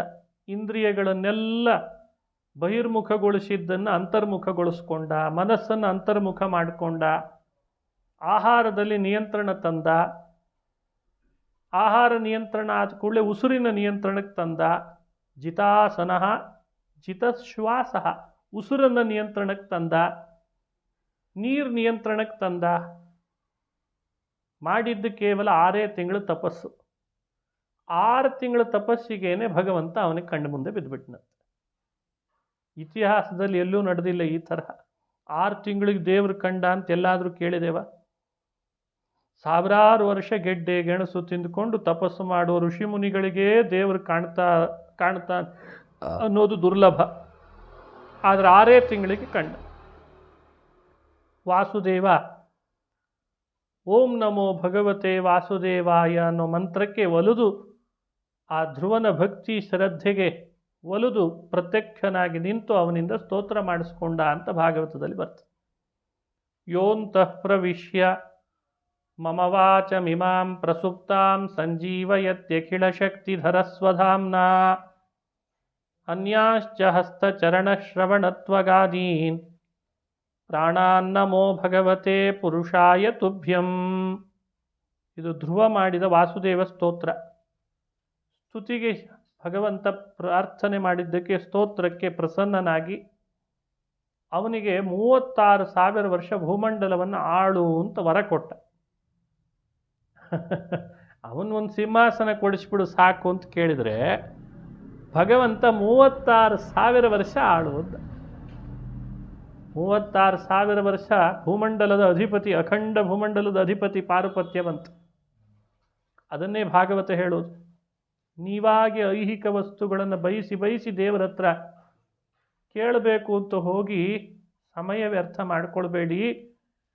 ಭಗವಂತ ಪ್ರಸನ್ನನಾಗಿ ಕೊಡ್ತಾನೆ, ಅದು ಯಾರು ಬೇರೆಯವರು ಕೊಡ್ಲಿಕ್ಕೆ ಸಾಧ್ಯ ಇಲ್ಲ. ಆ ನಿರೀಕ್ಷೆ ನೀವು ಮಾಡಬೇಕಷ್ಟೆ. ಕಿಮಲಭ್ಯಂ ಭಗವತಿ ಪ್ರಸನ್ನೆ ಶ್ರೀನಿಕೇತನೆ. ಎಂಥ ಸಂಪತ್ತು! ಅವನಿಗೆ ಆ ವರ ಕೊಟ್ಟ. ವರ ಪಡೆದು 36,000 ವರ್ಷ ನೀನೇ ರಾಜ ಅಂತ ಹೇಳಿ ವರ ಕೊಟ್ಟ ಮೇಲೆ ಮನೆಗೆ ಬಂದರೆ ಉತ್ತಮನಿದ್ದಾನೆ, ಸುರುಚಿ ಇದ್ದಾಳೆ, ಹೇಗೆ ರಾಜನಾಗೋದು? ಆದರೆ ಧ್ರುವನಿಗೆ ವಿಶ್ವಾಸ, ದೇವರು ವರ ಕೊಟ್ಟಿದ್ದಾನೆ, ನಾನು ರಾಜನಾಗ್ತೇನೆ ಅಂತ. ಯೌವನಕ್ಕೆ ಬಂದರು. ಧ್ರುವನು ಯೌವನಕ್ಕೆ ಬಂದ, ಉತ್ತಮನು ಯೌವನಕ್ಕೆ ಬಂದ. ಯೌವನಕ್ಕೆ ಕಾಲಿಟ್ಟ. ಯುವಕರಾದಾಗ ಬೇಟೆ ಆಡಬೇಕು ಅಂತ ಕ್ಷತ್ರಿಯರಲ್ಲೆಲ್ಲ ಬೇಟೆ ಆಡೋದು. ಉತ್ತಮ ಬೇಟೆ ಆಡಲಿಕ್ಕೆ ಅಂತ ಕಾಡಿಗೆ ಹೋದ. ಅಲ್ಲೊಬ್ಬ ಯಕ್ಷ ಬಂದ. ನಿನ್ನ ಹೆಸರು ಉತ್ತಮ, ನನ್ನ ಹೆಸರು ಉತ್ತಮ ಅಂತ ತಕರಾರು ತೆಗೆದ. ನೀನು ಆ ಹೆಸರಾದರೂ ಬಿಡು, ಇಲ್ಲದೇ ಇದ್ರೆ ಯುದ್ಧಕ್ಕೆ ಬಾ ಅಂದ. ಯುದ್ಧ ಮಾಡ್ತಾ ಅವನು ಸತ್ತೋದ. ಉತ್ತಮನಿಗೆ ಸಾಮರ್ಥ್ಯ ಸಾಲಿಲ್ಲ. ಅಮ್ಮ ಸುರುಚಿ ಮಗನ ಮೇಲೆ ಮೋಹದಿಂದ ಅವಳು ಕಾಡಿಗೆ ಬಂದು ಹುಡುಕೊಂಡು, ಎಲ್ಲಿ ನನ್ನ ಮಗ, ಎಲ್ಲಿ ನನ್ನ ಮಗ ಅಂತ. ಕಾಡಿಗೆ ಭಾರೀ ಬೆಂಕಿ ಹತ್ತಿತ್ತಂತೆ. ಒಂದು ಕಿಡಿ ಬಂದು ಇವಳು ಸೀರೆ ಮೇಲೆ ಬಿದ್ದುಬಿಡ್ತು. ದೇಹಕ್ಕೆ ಅಂಟುಕೊಂಡ ಆ ಬೆಂಕಿಯ ಕಿಡಿ ದೇಹವನ್ನೇ ಭಸ್ಮ ಮಾಡಿಬಿಡ್ತು. ಕಾಡು ಬೆಂಕಿಗೆ ಸುರುಚಿ ಆಹುತಿ ಆದ್ಲು. ಯಕ್ಷನ ಕೈಗೆ ಸಿಕ್ಕು ಉತ್ತಮ ಹೊರಟೋದ. ಇನ್ನು ಆಸ್ಥಾನದಲ್ಲಿ ಯಾರು ಉಳಿದ್ರು? ಉತ್ತಾನಪಾದನಿಗೆ ಸುನೀತಿ, ಧ್ರುವ ಮಾತ್ರ ಉಳಿದ್ರು. ಹಾಗಾಗಿ ಆತ ವಯಸ್ಸಾಗಿಬಿಟ್ಟಿತ್ತು ಉತ್ತಾನಪಾದನಿಗೆ. ಉತ್ತಮ ಇಲ್ಲ ಅಂತಾಯಿತು. ಅವಿರೋಧವಾಗಿ ಆಯ್ಕೆ ಆದ. ಇವಾಗೆಲ್ಲ ಹಾಗೆ ಹೇಳೋದಲ್ವೇ? ಅವಿರೋಧ ಆಯ್ಕೆ ಅಂತಂದರೆ ಭಾರೀ ಗಮ್ಮತ್ತದಕ್ಕೆ. ಅಲ್ಲ, ವಿರೋಧ ಸಾಕಷ್ಟು ಇರ್ತದೆ, ಟಿ ವಿಯಲ್ಲಿ ಹಾಗೆ ಫೋರ್ಸ್ ಕೊಡಬೇಕಾಗ್ತದೆ. ಆದರೆ ಭಗವಂತ ಪ್ರಸನ್ನನಾದರೆ ವಿರೋಧಿಗಳೇ ಉಳಿಯಲ್ಲ, ಹಾಗೆ ಮಾಡಿಬಿಡ್ತಾನೆ. ಇದು ಭಾಗವತ ಹೇಳ್ತಾ ಇರುವ ಕಥೆ. ಹೀಗೆ ಭಗವಂತ ಧ್ರುವಕುಮಾರನನ್ನು, ಉತ್ತಾನಪಾದನ ಮಗ, ಅವನಿಗೆ ಸಿಂಹಾಸನದಲ್ಲಿ ಕೂಡುವ ಹಾಗೆ ಮಾಡಿಬಿಟ್ಟ. 36,000 ವರ್ಷ ಆಳ್ವಿಕೆ ನವಯೌವನದಲ್ಲಿ ಬಂತು. ಆಡಳಿತ ಯೌವನದಲ್ಲಿದ್ದರೆ ಚಂದ, ಹಲ್ಲೆಲ್ಲ ಬಿದ್ದೋಗಿರ್ತದೆ. ಆಮೇಲೆ ಎಲೆಕ್ಷನ್ ಗೆದ್ದಿರ್ತಾನೆ. ಭಾರಿ ದೊಡ್ಡ ಸ್ಥಾನ, ಅಧಿಕಾರ, ಏನು ಅನುಭವಿಸೋ ಹಾಗಿಲ್ಲ. ಕೆಲವರಿಗಂತೂ ಸತ್ತ ಮೇಲೆ ಪ್ರಶಸ್ತಿ. ಅವನಿಗೆ ಪದ್ಮಭೂಷಣ, ಭಾರತ ರತ್ನ, ಸಾಯಿಲಿ ಅಂತ ಕಾಯ್ತಾ ಇರ್ತದೆ ಪ್ರಶಸ್ತಿಗಳೆಲ್ಲ. ಇದು ಇವತ್ತಿನ ಸಮಸ್ಯೆ. ಅವನಿಗೆ ಅಂತ ಬಡತನ ಇದ್ದಾಗ ಬರಲೇ ಇಲ್ಲ ಕೈಗೆ ಹಣ. ಆದರೆ ಭಗವಂತ ಹಾಗೆ ಮಾಡಲ್ಲ. ಅವನ ವ್ಯವಸ್ಥೆನೇ ಚಂದ. ಅವ ಯಾವಾಗ ಯಾರಿಗೆ ಯಾವುದನ್ನು ಕೊಡಿಸ್ಬೇಕೋ ಅದನ್ನು ಸರಿಯಾಗಿ ಪ್ಲ್ಯಾನ್ ಮಾಡಿರ್ತಾನೆ. ನವಯೌವನದಲ್ಲಿ ಅವನಿಗೆ ಅಧಿಕಾರ ಸಿಕ್ತು. ಧರ್ಮವಂತ, ಸತ್ಯವಂತ ಧ್ರುವ, ಸಾಧಾರಣ ಅಲ್ಲ, ಶ್ರದ್ಧಾವಂತ. ಅದಕ್ಕೆ ಅವನಿಗೆ ನಾರದರಂಥವರ ಅನುಗ್ರಹ. ಭಗವಂತ ಅಂದ, ಬರೀ ರಾಜ್ಯ ಆಳ್ತಾನಲ್ಲೇ ಇವನು, ಬರೀ ರಾಜ್ಯ ಆಳ್ತಾನೆ ಅಂತ ಆಗಬಾರ್ದು. ನನ್ನ ಭಕ್ತ ಸುಖದಿಂದ ಇರಬೇಕು, ಸುಖದಿಂದ ಇರಬೇಕು, ವಿಷಯಗಳ ಭೋಗವನ್ನು ಅನುಭವಿಸಬೇಕು, ಅಧಿಕಾರವನ್ನು ಚೆನ್ನಾಗಿ ಮಾಡಬೇಕು ಅಂತ ತನ್ನ ಮಗಳನ್ನು ಕನ್ಯಾದಾನ ಮಾಡಿದ್ದಂತೆ. ಶಿಂಶುಮಾರ ಅಂತ ಭಗವಂತನ ಒಂದು ರೂಪ, ನಕ್ಷತ್ರಗಳ ಮಂಡಲ, ಅದನ್ನು ಶಿಂಶುಮಾರ ಚಕ್ರ ಅಂತ ಕರೀತಾರೆ. ಆ ಶಿಂಶುಮಾರ ಭಗವಂತನ ಮಗಳು ಒಬ್ಬಳಿದ್ಲಂತೆ. ಅವಳಿಗೆ ಭ್ರಮಿ ಅಂತ ಹೆಸರಿಟ್ಟಿದ್ದ. ಆ ಭ್ರಮೀ ದೇವಿಯನ್ನು ಧ್ರುವನಿಗೆ ಕೊಟ್ಟು ಕನ್ಯಾದಾನ ಮಾಡಿದ. ಸತ್ಯಲೋಕದ ವಾಯುದೇವರಿಗೆ ಒಬ್ಬಳು ಮಗಳು, ಅವಳಿಗೆ ಇಳಾ ಅಂತ ಹೆಸರು. ಅವಳನ್ನು ಧ್ರುವನಿಗೆ ಕೊಟ್ಟು ವಿವಾಹ ಮಾಡಿದ್ರಂತೆ. ದೇವರೇ ತನ್ನ ಅಳಿಯನನ್ನು ಮಾಡ್ಕೊಂಡಿದ್ದಾನೆ ಧ್ರುವನನ್ನು, ಅಂದರೆ ನಾನು ಯಾಕೆ ಬೇಡ ಅಂತ ತಾವೂ ಅಳಿಯನನ್ನು ಮಾಡಿಕೊಂಡ್ರು. ಹೀಗೆ ಇಳಾ ಹಾಗೂ ಭ್ರಮಿ ಅಂತ ಇಬ್ಬರು ಪತ್ನಿಯರು ಧ್ರುವಕುಮಾರನಿಗೆ. ವತ್ಸರ ಮತ್ತು ಕಲ್ಪ ಅಂತ ಧ್ರುವನಿಗೆ ಮಕ್ಕಳು ಹುಟ್ಟಿದರು. ಸಂತತಿ ವೃದ್ಧಿ ಆಯಿತು. ರಾಜ್ಯಭಾರ ನಡೆಸಿದ. ಇಬ್ಬರು ಪತ್ನಿಯರ ಜೊತೆಗೆ ಸುಖವಾಗಿಯೂ ಇರ್ತಿದ್ದ, ಧರ್ಮದಿಂದಲೂ ಇರ್ತಿದ್ದ. 36,000 ವರ್ಷ ನಿಷ್ಕಂಠಕವಾಗಿ ರಾಜ್ಯಭಾರ ಮಾಡಿಬಿಟ್ನಂತೆ. ಇದು ಕಸಗೊಂಡು ಬಂದ ಅಧಿಕಾರ ಅಲ್ಲ, ಇದು ಭಗವಂತ ಕೊಟ್ಟ ಅಧಿಕಾರ. ವ್ಯತ್ಯಾಸ ಅದೇ. ಕಸಗೊಂಡ್ರ ಅಧಿಕಾರ ಭಾಳ ದಿವಸ ಉಳಿಯಲ್ಲ. ಕೆಲವರು ಅಧಿಕಾರ ಕಸಗೊಂಡು ಪಡಿತಾರೆ. ನನಗೆ ಕೊಡು, ನನಗೆ ಕೊಡು ಅಂತ. ಇದು ಕಸಗೊಂಡದ್ದಲ್ಲ, ಇದು ದೇವರು ಕೊಟ್ಟು. ತೇನ ತ್ಯಕ್ತೇನ ಭುಂಜೀಥಾ ಮಾಗೃಧ ಕಸ್ಯ ಸ್ವಿಧನಂ ಈಶಾವಾಸ್ಯಮಿದಂ ಸರ್ವಂ ಯತ್ಕಿಂಚ ಜಗತ್ಯಾನ್ ಜಗತ್. ಬಹಳ ಒಳ್ಳೆ ಆಡಳಿತ ಕೊಟ್ಬಿಟ್ಟ. ಆವಾಗೆಲ್ಲ ಇನ್ನೂ ವಿಭಾಗ ಆಗಿರಲಿಲ್ಲ. ಹಾಗಾಗಿ ಭೂಮಂಡಲವನ್ನೆಲ್ಲ ಆಳಿದ. ಸ್ವಯಂಭೂಮನು ಆದಮೇಲೆ ಬಹುಕಾಲದ ರಾಜ್ಯಭಾರ ಮಾಡಿದ್ರಲ್ಲಿ ಪ್ರಿಯವ್ರತ ಮತ್ತು ಉತ್ತಾನಪಾದ ನಂತರ ಧ್ರುವಕುಮಾರನೇ ಮಾಡಿದ ಅಂತ ಭಾಗವತ ಹೇಳ್ತಾರೆ. ಇಂಥ ರಾಜ್ಯ. ಅವನಿಗೆ ಮನಸ್ಸಿನಲ್ಲಿ ಒಂದು ಕೊರಗುಳಿತು. ನಾನು 36,000 ವರ್ಷ ಭೂಮಿಯನ್ನು ಆಳ್ತಿದ್ದೇನೆ, ವರ ದೇವರೇನೋ ಕೊಟ್ಟ ಖರೆ, ಆದರೆ ಮೋಕ್ಷ ಕೊಡು ಅಂತ ಕೇಳೋದು ಬಿಟ್ಬಿಟ್ಟು ಭೂಮಿ ರಾಜ್ಯ ಕೇಳಿಬಿಟ್ನಲ್ಲ ಅಂತಂದ. ಇದು ಅವನ ಕೊರಗು. ಪಶ್ಚಾತ್ತಪ್ತನಾದ ಆತನು ರಾಜ್ಯಭಾರ ಮಾಡ್ತಿದ್ದ, ಆದರೂ ಒಳಗಡೆಯಲ್ಲಿ ಮನಸ್ಸಿನಲ್ಲಿ ಇತ್ತು. ಸಾವಿರಾರು ವರ್ಷ ತಪಸ್ಸು ಮಾಡಿ ಋಷಿ ಮುನಿಗಳು ಭಗವಂತ ನಿನ್ನ ಪಾದ ಸೇವೆ ಕೊಡು, ವೈಕುಂಠ ಕೊಡು, ಅನಂತಾಸನ ಕೊಡು ಅಂತ ಕೇಳ್ತಾರೆ. ಕೇಳಬಾರ್ದಿತ್ತೇನೋ ಈ ರಾಜ್ಯ ಅಂತ ಅನಿಸ್ತು. ಪಶ್ಚಾತ್ತಪ್ತನಾಗಿ ಸಾಧನೆ ಮಾಡಿದ. ಭಗವಂತ ವರ ಕೊಡುವಾಗ ಹೇಳಿದ್ದ, ಭೂಮಿಯನ್ನು ಆಳು, 36,000 ವರ್ಷ ಆದಮೇಲೆ ನನ್ನ ಆದೇಶದಂತೆ ಶಿಂಶುಮಾರ ಅಂತ ನಕ್ಷತ್ರ ಮಂಡಲ ಇದೆ, ಅಲ್ಲಿ ಸಪ್ತರ್ಷಿಗಳ ಮಂಡಲ, ಅಲ್ಲೊಂದು ಪಟ್ಟಣ ಮಾಡಿದ್ದೇನೆ ಮಧ್ಯದಲ್ಲಿ ನಿನಗೋಸ್ಕರ, ಅದಕ್ಕೆ ಧ್ರುವಪುರ ಅಂತ ಹೆಸರಂತೆ, ಅಲ್ಲಿ ಬಂದು ನೀನು ಇದ್ದುಬಿಡು ಅಂತಂದ. ಯಾಕಂದ್ರೆ ಆಕಾಶದ ಕಡೆ ಹಣಿಕೆ ಹಾಕಿದವರೆಲ್ಲ ನಿನ್ನ ನೋಡಲೇಬೇಕು. ನಿನ್ನ ನೋಡಿದಾಗೆಲ್ಲ ನನ್ನ ನೆನಪಾಗಬೇಕು. ನಾನು ಕೊಟ್ಟ ವರ ಅವರಿಗೆ ಗೊತ್ತಾಗಬೇಕು. ನೀನು ಮಾಡಿದ ನನ್ನಲ್ಲಿ ಏನು ತಪಸ್ಸು, ಶ್ರದ್ಧೆ, ಭಕ್ತಿ ಅದು ಅವರಿಗೆಲ್ಲ ಸ್ಫೂರ್ತಿ ಆಗಬೇಕು. ಅದಕ್ಕೆ ನೀನು ಆಕಾಶಕ್ಕೆ ಬಾ ಅಂತ ಕರೆದಂತೆ. ಅದಕ್ಕೆ ಇವತ್ತು ಧ್ರುವ ತಾರೆಯಾಗಿ ಮರಿತಾ ಇದ್ದಾನೆ. ಅದಕ್ಕೆ ಧ್ರುವ ತಾರೆ ಅಂತ ಆಯಿತು ಅಂತದೆ ಭಾಗವತ. ಇದೇನು ಸುಮ್ಮನೆ ಮೈಗೊಂಚೂರು ಬಣ್ಣ ಗಿಣ್ಣ ಹಚ್ಕೊಂಡಿರ್ತಾರೆ, ಒಂದು ಸಿನಿಮಾ ಮಾಡಿರ್ತಾರೆ, ಮರುದಿನ ಪೇಪರ್ನಲ್ಲಿ ಧ್ರುವ ತಾರೆ ಅಂತ ಹಾಕಿಸ್ಕೊಂಡ್ಬಿಡ್ತಾರೆ. ಇದು ಏನು ಧ್ರುವ ತಾರೆ? ಒಂದೇ ಹಾಡು ಹೇಳನವ, ಒಂದೇ ಹಾಡು, ಅವನ ಕಂಠದಲ್ಲಿ ಅದು ಹೆಂಗೆ ಒಂದು ಹಾಡು ಬಂದುಬಿಡುತ್ತೋ ಏನೋ, ಮರುದಿನ ಪೇಪರ್ನಲ್ಲಿ ಧ್ರುವ ತಾರೆ, ಸಂಗೀತದ ಧ್ರುವ ತಾರೆ ಅಂತ ಹಾಕಿಬಿಡ್ತಾರೆ. ಧ್ರುವ ಮಾಡಿದ ಸಾಧನೆ ಓಂ ನಮೋ ಭಗವತೆ ವಾಸುದೇವಾಯ ಅನ್ನೋ ಮಂತ್ರದ ಜಪ, ಅವನ ತ್ಯಾಗ, ಶ್ರದ್ಧೆ, 36,000 ವರ್ಷ ಭೂಮಂಡಲವನ್ನು ಆಡಿದ್ರು ಅದರ ಮೇಲೆ ಅಭಿಮಾನ ಇಡದೆ ಆಡಿದ್ದು, ಅವನ ಅದ್ಭುತವಾದಂಥ ಭಾಗವತ ಧರ್ಮದ ಅನುಷ್ಠಾನ ಯಾವುದು ಗಮನಕ್ಕೆ ಬರಲಿಲ್ಲ. ಆದರೆ ತಾರೆ ಆದ್ನಲ್ಲ ಅನ್ನೋದು ಮಾತ್ರ ಬಂದ್ಬಿಡ್ತದೆ. ಇದು ನಮಗೆ ಸ್ಫೂರ್ತಿ ಕೊಡುವ ಕಥೆ. ಭಗವಂತನನ್ನು ಒಲಿಸ್ಕೊಳ್ಳಿಕ್ಕೆ ವಯಸ್ಸು ಮುಖ್ಯ ಅಲ್ಲ. 5 ವರ್ಷದ ಬಾಲಕ, ಮನಸ್ಸು ಮುಖ್ಯ.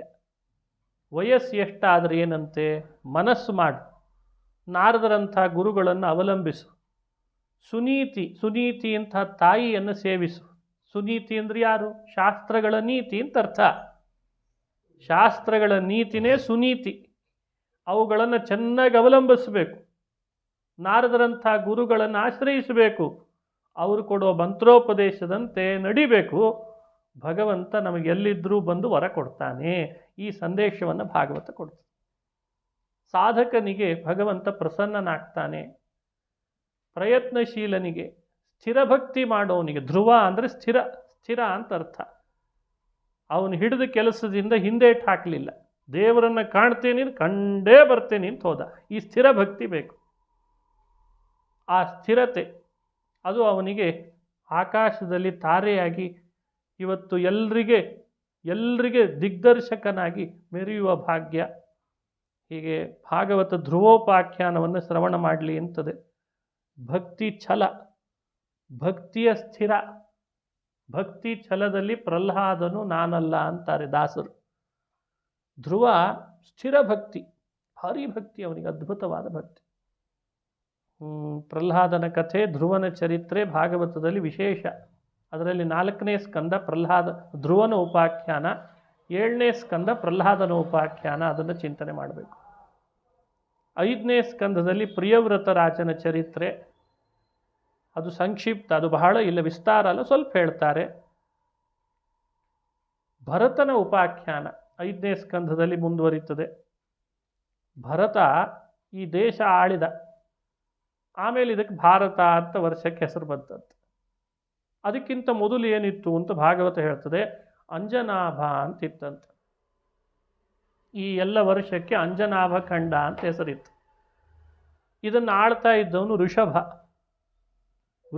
ವಿಷ್ಣುವಿನ ಅವತಾರ. ಅವನಿಗೆ ಜಯಂತಿ ಅಂತ ಲಕ್ಷ್ಮಿ, ಅವಳೇ ಪತ್ನಿ ಆದ್ಲು. ಅವರಿಬ್ಬರಿಂದ ಮತ್ತೆ ಮಕ್ಕಳು ಹುಟ್ಟಿದರು. ನಾಭಿರಾಜನ ಮಗ ವೃಷಭ. ವೃಷಭನ ಮಕ್ಕಳು 100 ಜನ ಇದ್ರಂತೆ. ಆ 100 ಮಕ್ಕಳಲ್ಲಿ ಮೊದಲನೆಯ ಮಗ ಭರತ. ಆ ಭರತ ಈ ಭೂಮಿಯನ್ನು ಆಳ್ದ. ಅದಕ್ಕೆ ಈ ಅಂಜನಾಭ ಖಂಡ ಎಲ್ಲ ಏನಂತ ಪ್ರಸಿದ್ಧಿಗೆ ಬಂತು? ಏನೇದಂ ಭಾರತಂ ಅಂತ ವ್ಯಾಖ್ಯಾನ ಮಾಡಿದೆ. ಇಷ್ಟೊಂದು ಇತಿಹಾಸಗಳನ್ನು ಚೆನ್ನಾಗಿ ಅರ್ಥೈಸಿಕೊಳ್ಬೇಕು. ಕೆಲವರು ತಪ್ಪಾಗಿ ವ್ಯಾಖ್ಯಾನಿಸ್ತಾರೆ. ಇನ್ನೊಬ್ಬ ಬಂದ ಈ ದುಷ್ಯಂತ, ಶಕುಂತಲೆ, ಈ ದಮಯಂತಿ, ಇಲ್ಲೆಲ್ಲ ಒಬ್ಬ ಭರತ ಬರ್ತಾನೆ. ದೌಷ್ಯಂತಿ ಭರತ ಅಂತ ಕರೀತಾರೆ. ದುಷ್ಯಂತ ಶಕುಂತಲೆ ಮುಂದುವರೆದು ಅವನು ಈ ಭೂಮಿಯನ್ನು ಆಳಿದ, ಅವನಿಂದಲೇ ಭಾರತ ಅಂತ ಹೆಸರು ಬಂತು ಅಂತ ಕೆಲವರು ಭ್ರಮಿಸಿದರು. ಅವನಿಂದ ಅಲ್ಲ, ಅವನು ಬರೋ ಮೊದಲೇ ಭಾರತ ಅಂತಿತ್ತಂತೆ. ಯಾಕಂದ್ರೆ ಈ ಭರತನಿಂದ ಈ ಖಂಡಕ್ಕೆ ಭಾರತ ಅಂತ ಹೆಸರು. ಈ ದೌಷ್ಯಂತಿ ಭರತನಿಂದ ನಾಟ್ಯಶಾಸ್ತ್ರ ಬಂತು, ಭಾರತೀಯ ನೃತ್ಯ ಶಾಸ್ತ್ರ. ಈ ಭರತ ಮುನಿ ಪ್ರಣೀತ ನಾಟ್ಯಶಾಸ್ತ್ರ ಅಂತಾರೆ. ಯಥೋ ಹಸ್ತಃ ಯಥೋ ದೃಷ್ಟಿ ಅಂತ ಆತ ಬರೆದದ್ದು. ಆದರೆ ಖಂಡಕ್ಕೆ ಭಾರತ ಅಂತ ಹೆಸರು ಬಂದದ್ದು ಈ ಋಷಭನ ಮಗನಾದ ಭರತನಿಂದ ಅಂತ ಭಾಗವತ ಸ್ಪಷ್ಟವಾಗಿ ಹೇಳ್ತದೆ. ಇಂಥ ಭಾರತ ವರ್ಷದಲ್ಲಿ ಈ ಮಹಾನುಭಾವ ರಾಜ್ಯಭಾರವನ್ನೆಲ್ಲ ಮಾಡಿ ತಮ್ಮಪ್ಪ ಋಷಭನ ಉಪದೇಶವನ್ನು, ಭಾಗವತ ಧರ್ಮೋಪದೇಶವನ್ನು ಪಡೆದು ಶ್ರದ್ಧೆಯಿಂದಲೇ ಆಳ್ವಿಕೆ ನಡೆಸಿದ ಮೇಲೆ ವೈರಾಗ್ಯ ತಾಳಿದ. ವಿರಕ್ತನಾಗಬೇಕಿನ್ನು ಮುನಿ ಜೀವನ ನಡೆಸೋಣ ಅಂತ. ವಯಸ್ಸಾದಾಗಿ ಮುನಿ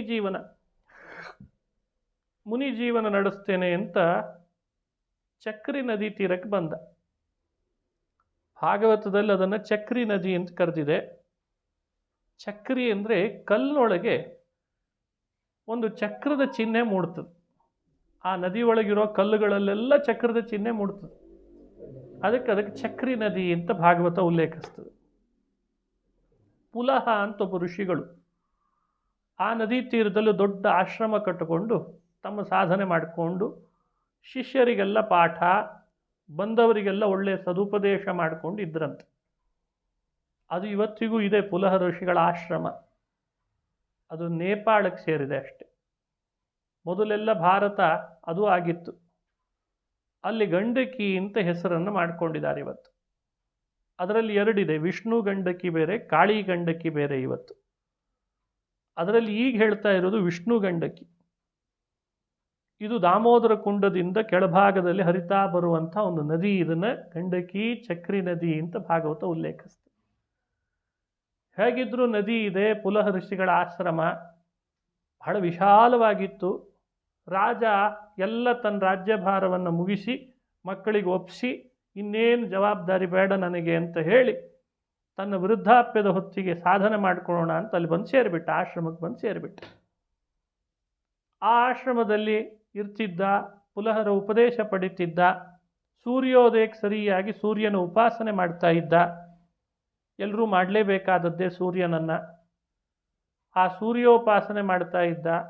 ಮಧ್ಯಾಹ್ನ ಮತ್ತೆ ಪುನಃ ಸೂರ್ಯೋಪಾಸನೆ, ಸಾಯಂಕಾಲ ನದಿ ಸ್ನಾನ ಮಾಡಬೇಕು, ಧ್ಯಾನ ಮಾಡಬೇಕು, ವ್ರತಗಳ ಅನುಷ್ಠಾನ, ಪುಲಹರ ಬಾಯಲ್ಲಿ ಒಂದಿಷ್ಟು ಸದುಪದೇಶ, ಹೀಗೆ ಕಾಲ ಕಳೀತಾ ಇದ್ದಂತೆ. ಒಮ್ಮೆ ಪುಲಹರ ಋಷಿಗಳ ಆಶ್ರಮದಲ್ಲಿ ಆ ನದಿ ಸ್ನಾನಕ್ಕೆ ಅಂತ ಹೋದ. ನದಿ ಸ್ನಾನ ಮಾಡುವಾಗ ನದಿಯಲ್ಲಿ ಅರ್ಘ್ಯ ಕೊಡ್ತಿದ್ದಾನೆ. ಸೂರ್ಯನಿಗೆ ಮಂತ್ರ ಹೇಳಿ ಒಂದು ಜಿಂಕೆ ಮರಿ ತೇಲ್ಕೊಂಡು ಬಂತಂತೆ. ಅದು ಆಗ್ತಾನೆ ಹುಟ್ಟಿದ ಜಿಂಕೆ ಮರಿ ಅಂತಾರೆ.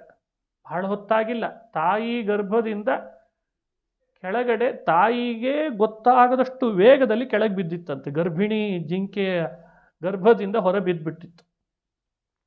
ಅದು ಇನ್ಯಾವುದೋ ಮೊಸಳೆಗೆ ಆಹಾರ ಆಗಿಬಿಡ್ತದೆ ಇನ್ನು ಅಂತ ಗೊತ್ತಾಗಿ ಇವ ನೀರಿನಲ್ಲಿದ್ದದನ್ನು ಕೈ ಎತ್ತುಕೊಂಡು ರಭಸಕ್ಕೆ ಅದು ಎಲ್ಲೋ ಹರ್ಕೊಂಡು ಹೋಗಬಾರ್ದು ಅಂತ ಅದನ್ನು ತಂದು ಮನೆಯೊಳಗೆ ಸಾಕಿ ಸಲುಹಿ ಅದಕ್ಕೆ ಅಭಯ ಕೊಟ್ಟು ಕೈ ಆಡಿಸಿ ಆಹಾರ ಕೊಟ್ಟು ಎಲ್ಲ ಮಾಡಿದ. ಪ್ರಾಣಿ ದಯೆ ಮಾಡಬೇಕು, ಎಲ್ಲ ರೀತಿಯಿಂದ ಪ್ರಾಣಿಗಳ ಮೇಲೆ ದಯೆ ತೋರಿಸ್ಬೇಕು ಅಂತಿದೆ ಶಾಸ್ತ್ರ. ಹಾಗೆ ಮಾಡಿದ. ಮನೆಯೊಳಗೆ ಇಟ್ಟುಕೊಂಡ, ಆಶ್ರಮದೊಳಗೆ ಇಟ್ಟುಕೊಂಡ. ಅದನ್ನು ಉಪನ್ಯಾಸಕ್ಕೆ ಹೋದರೆ ಜಿಂಕೆ ತಗೊಂಡೇ ಹೋಗ್ತಿದ್ದ. ಅದನ್ನು ಒಂದು ಹೆಗಲ ಮೇಲೆ ಕೂಡಿಸ್ಕೋಬೇಕು, ತೊಡೆ ಮೇಲೆ ಕೂಡಿಸ್ಬೇಕು. ಬರ್ತಾ ಬರ್ತಾ ಅವನ ಧ್ಯಾನ, ಪಾರಾಯಣ, ಜಪ ಅವುಗಳಿಗೆ ಎಷ್ಟು ಸಮಯ ಹಾಕ್ತಿದ್ದ, ಜಿಂಕೆ ಬಂದ ಮೇಲೆ ಕಡಿಮೆ ಆಗಲಿಕ್ಕೆ ಶುರುವಾಯಿತು. ಈಗ ಮೊಬೈಲ್ ಬಂದ ಮೇಲೆಲ್ಲ ಹೇಗೆ ಕಡಿಮೆ ಆಗ್ತಾ ಹೋಗ್ತಿದ್ದ, ಒಂದೊಂದೇ.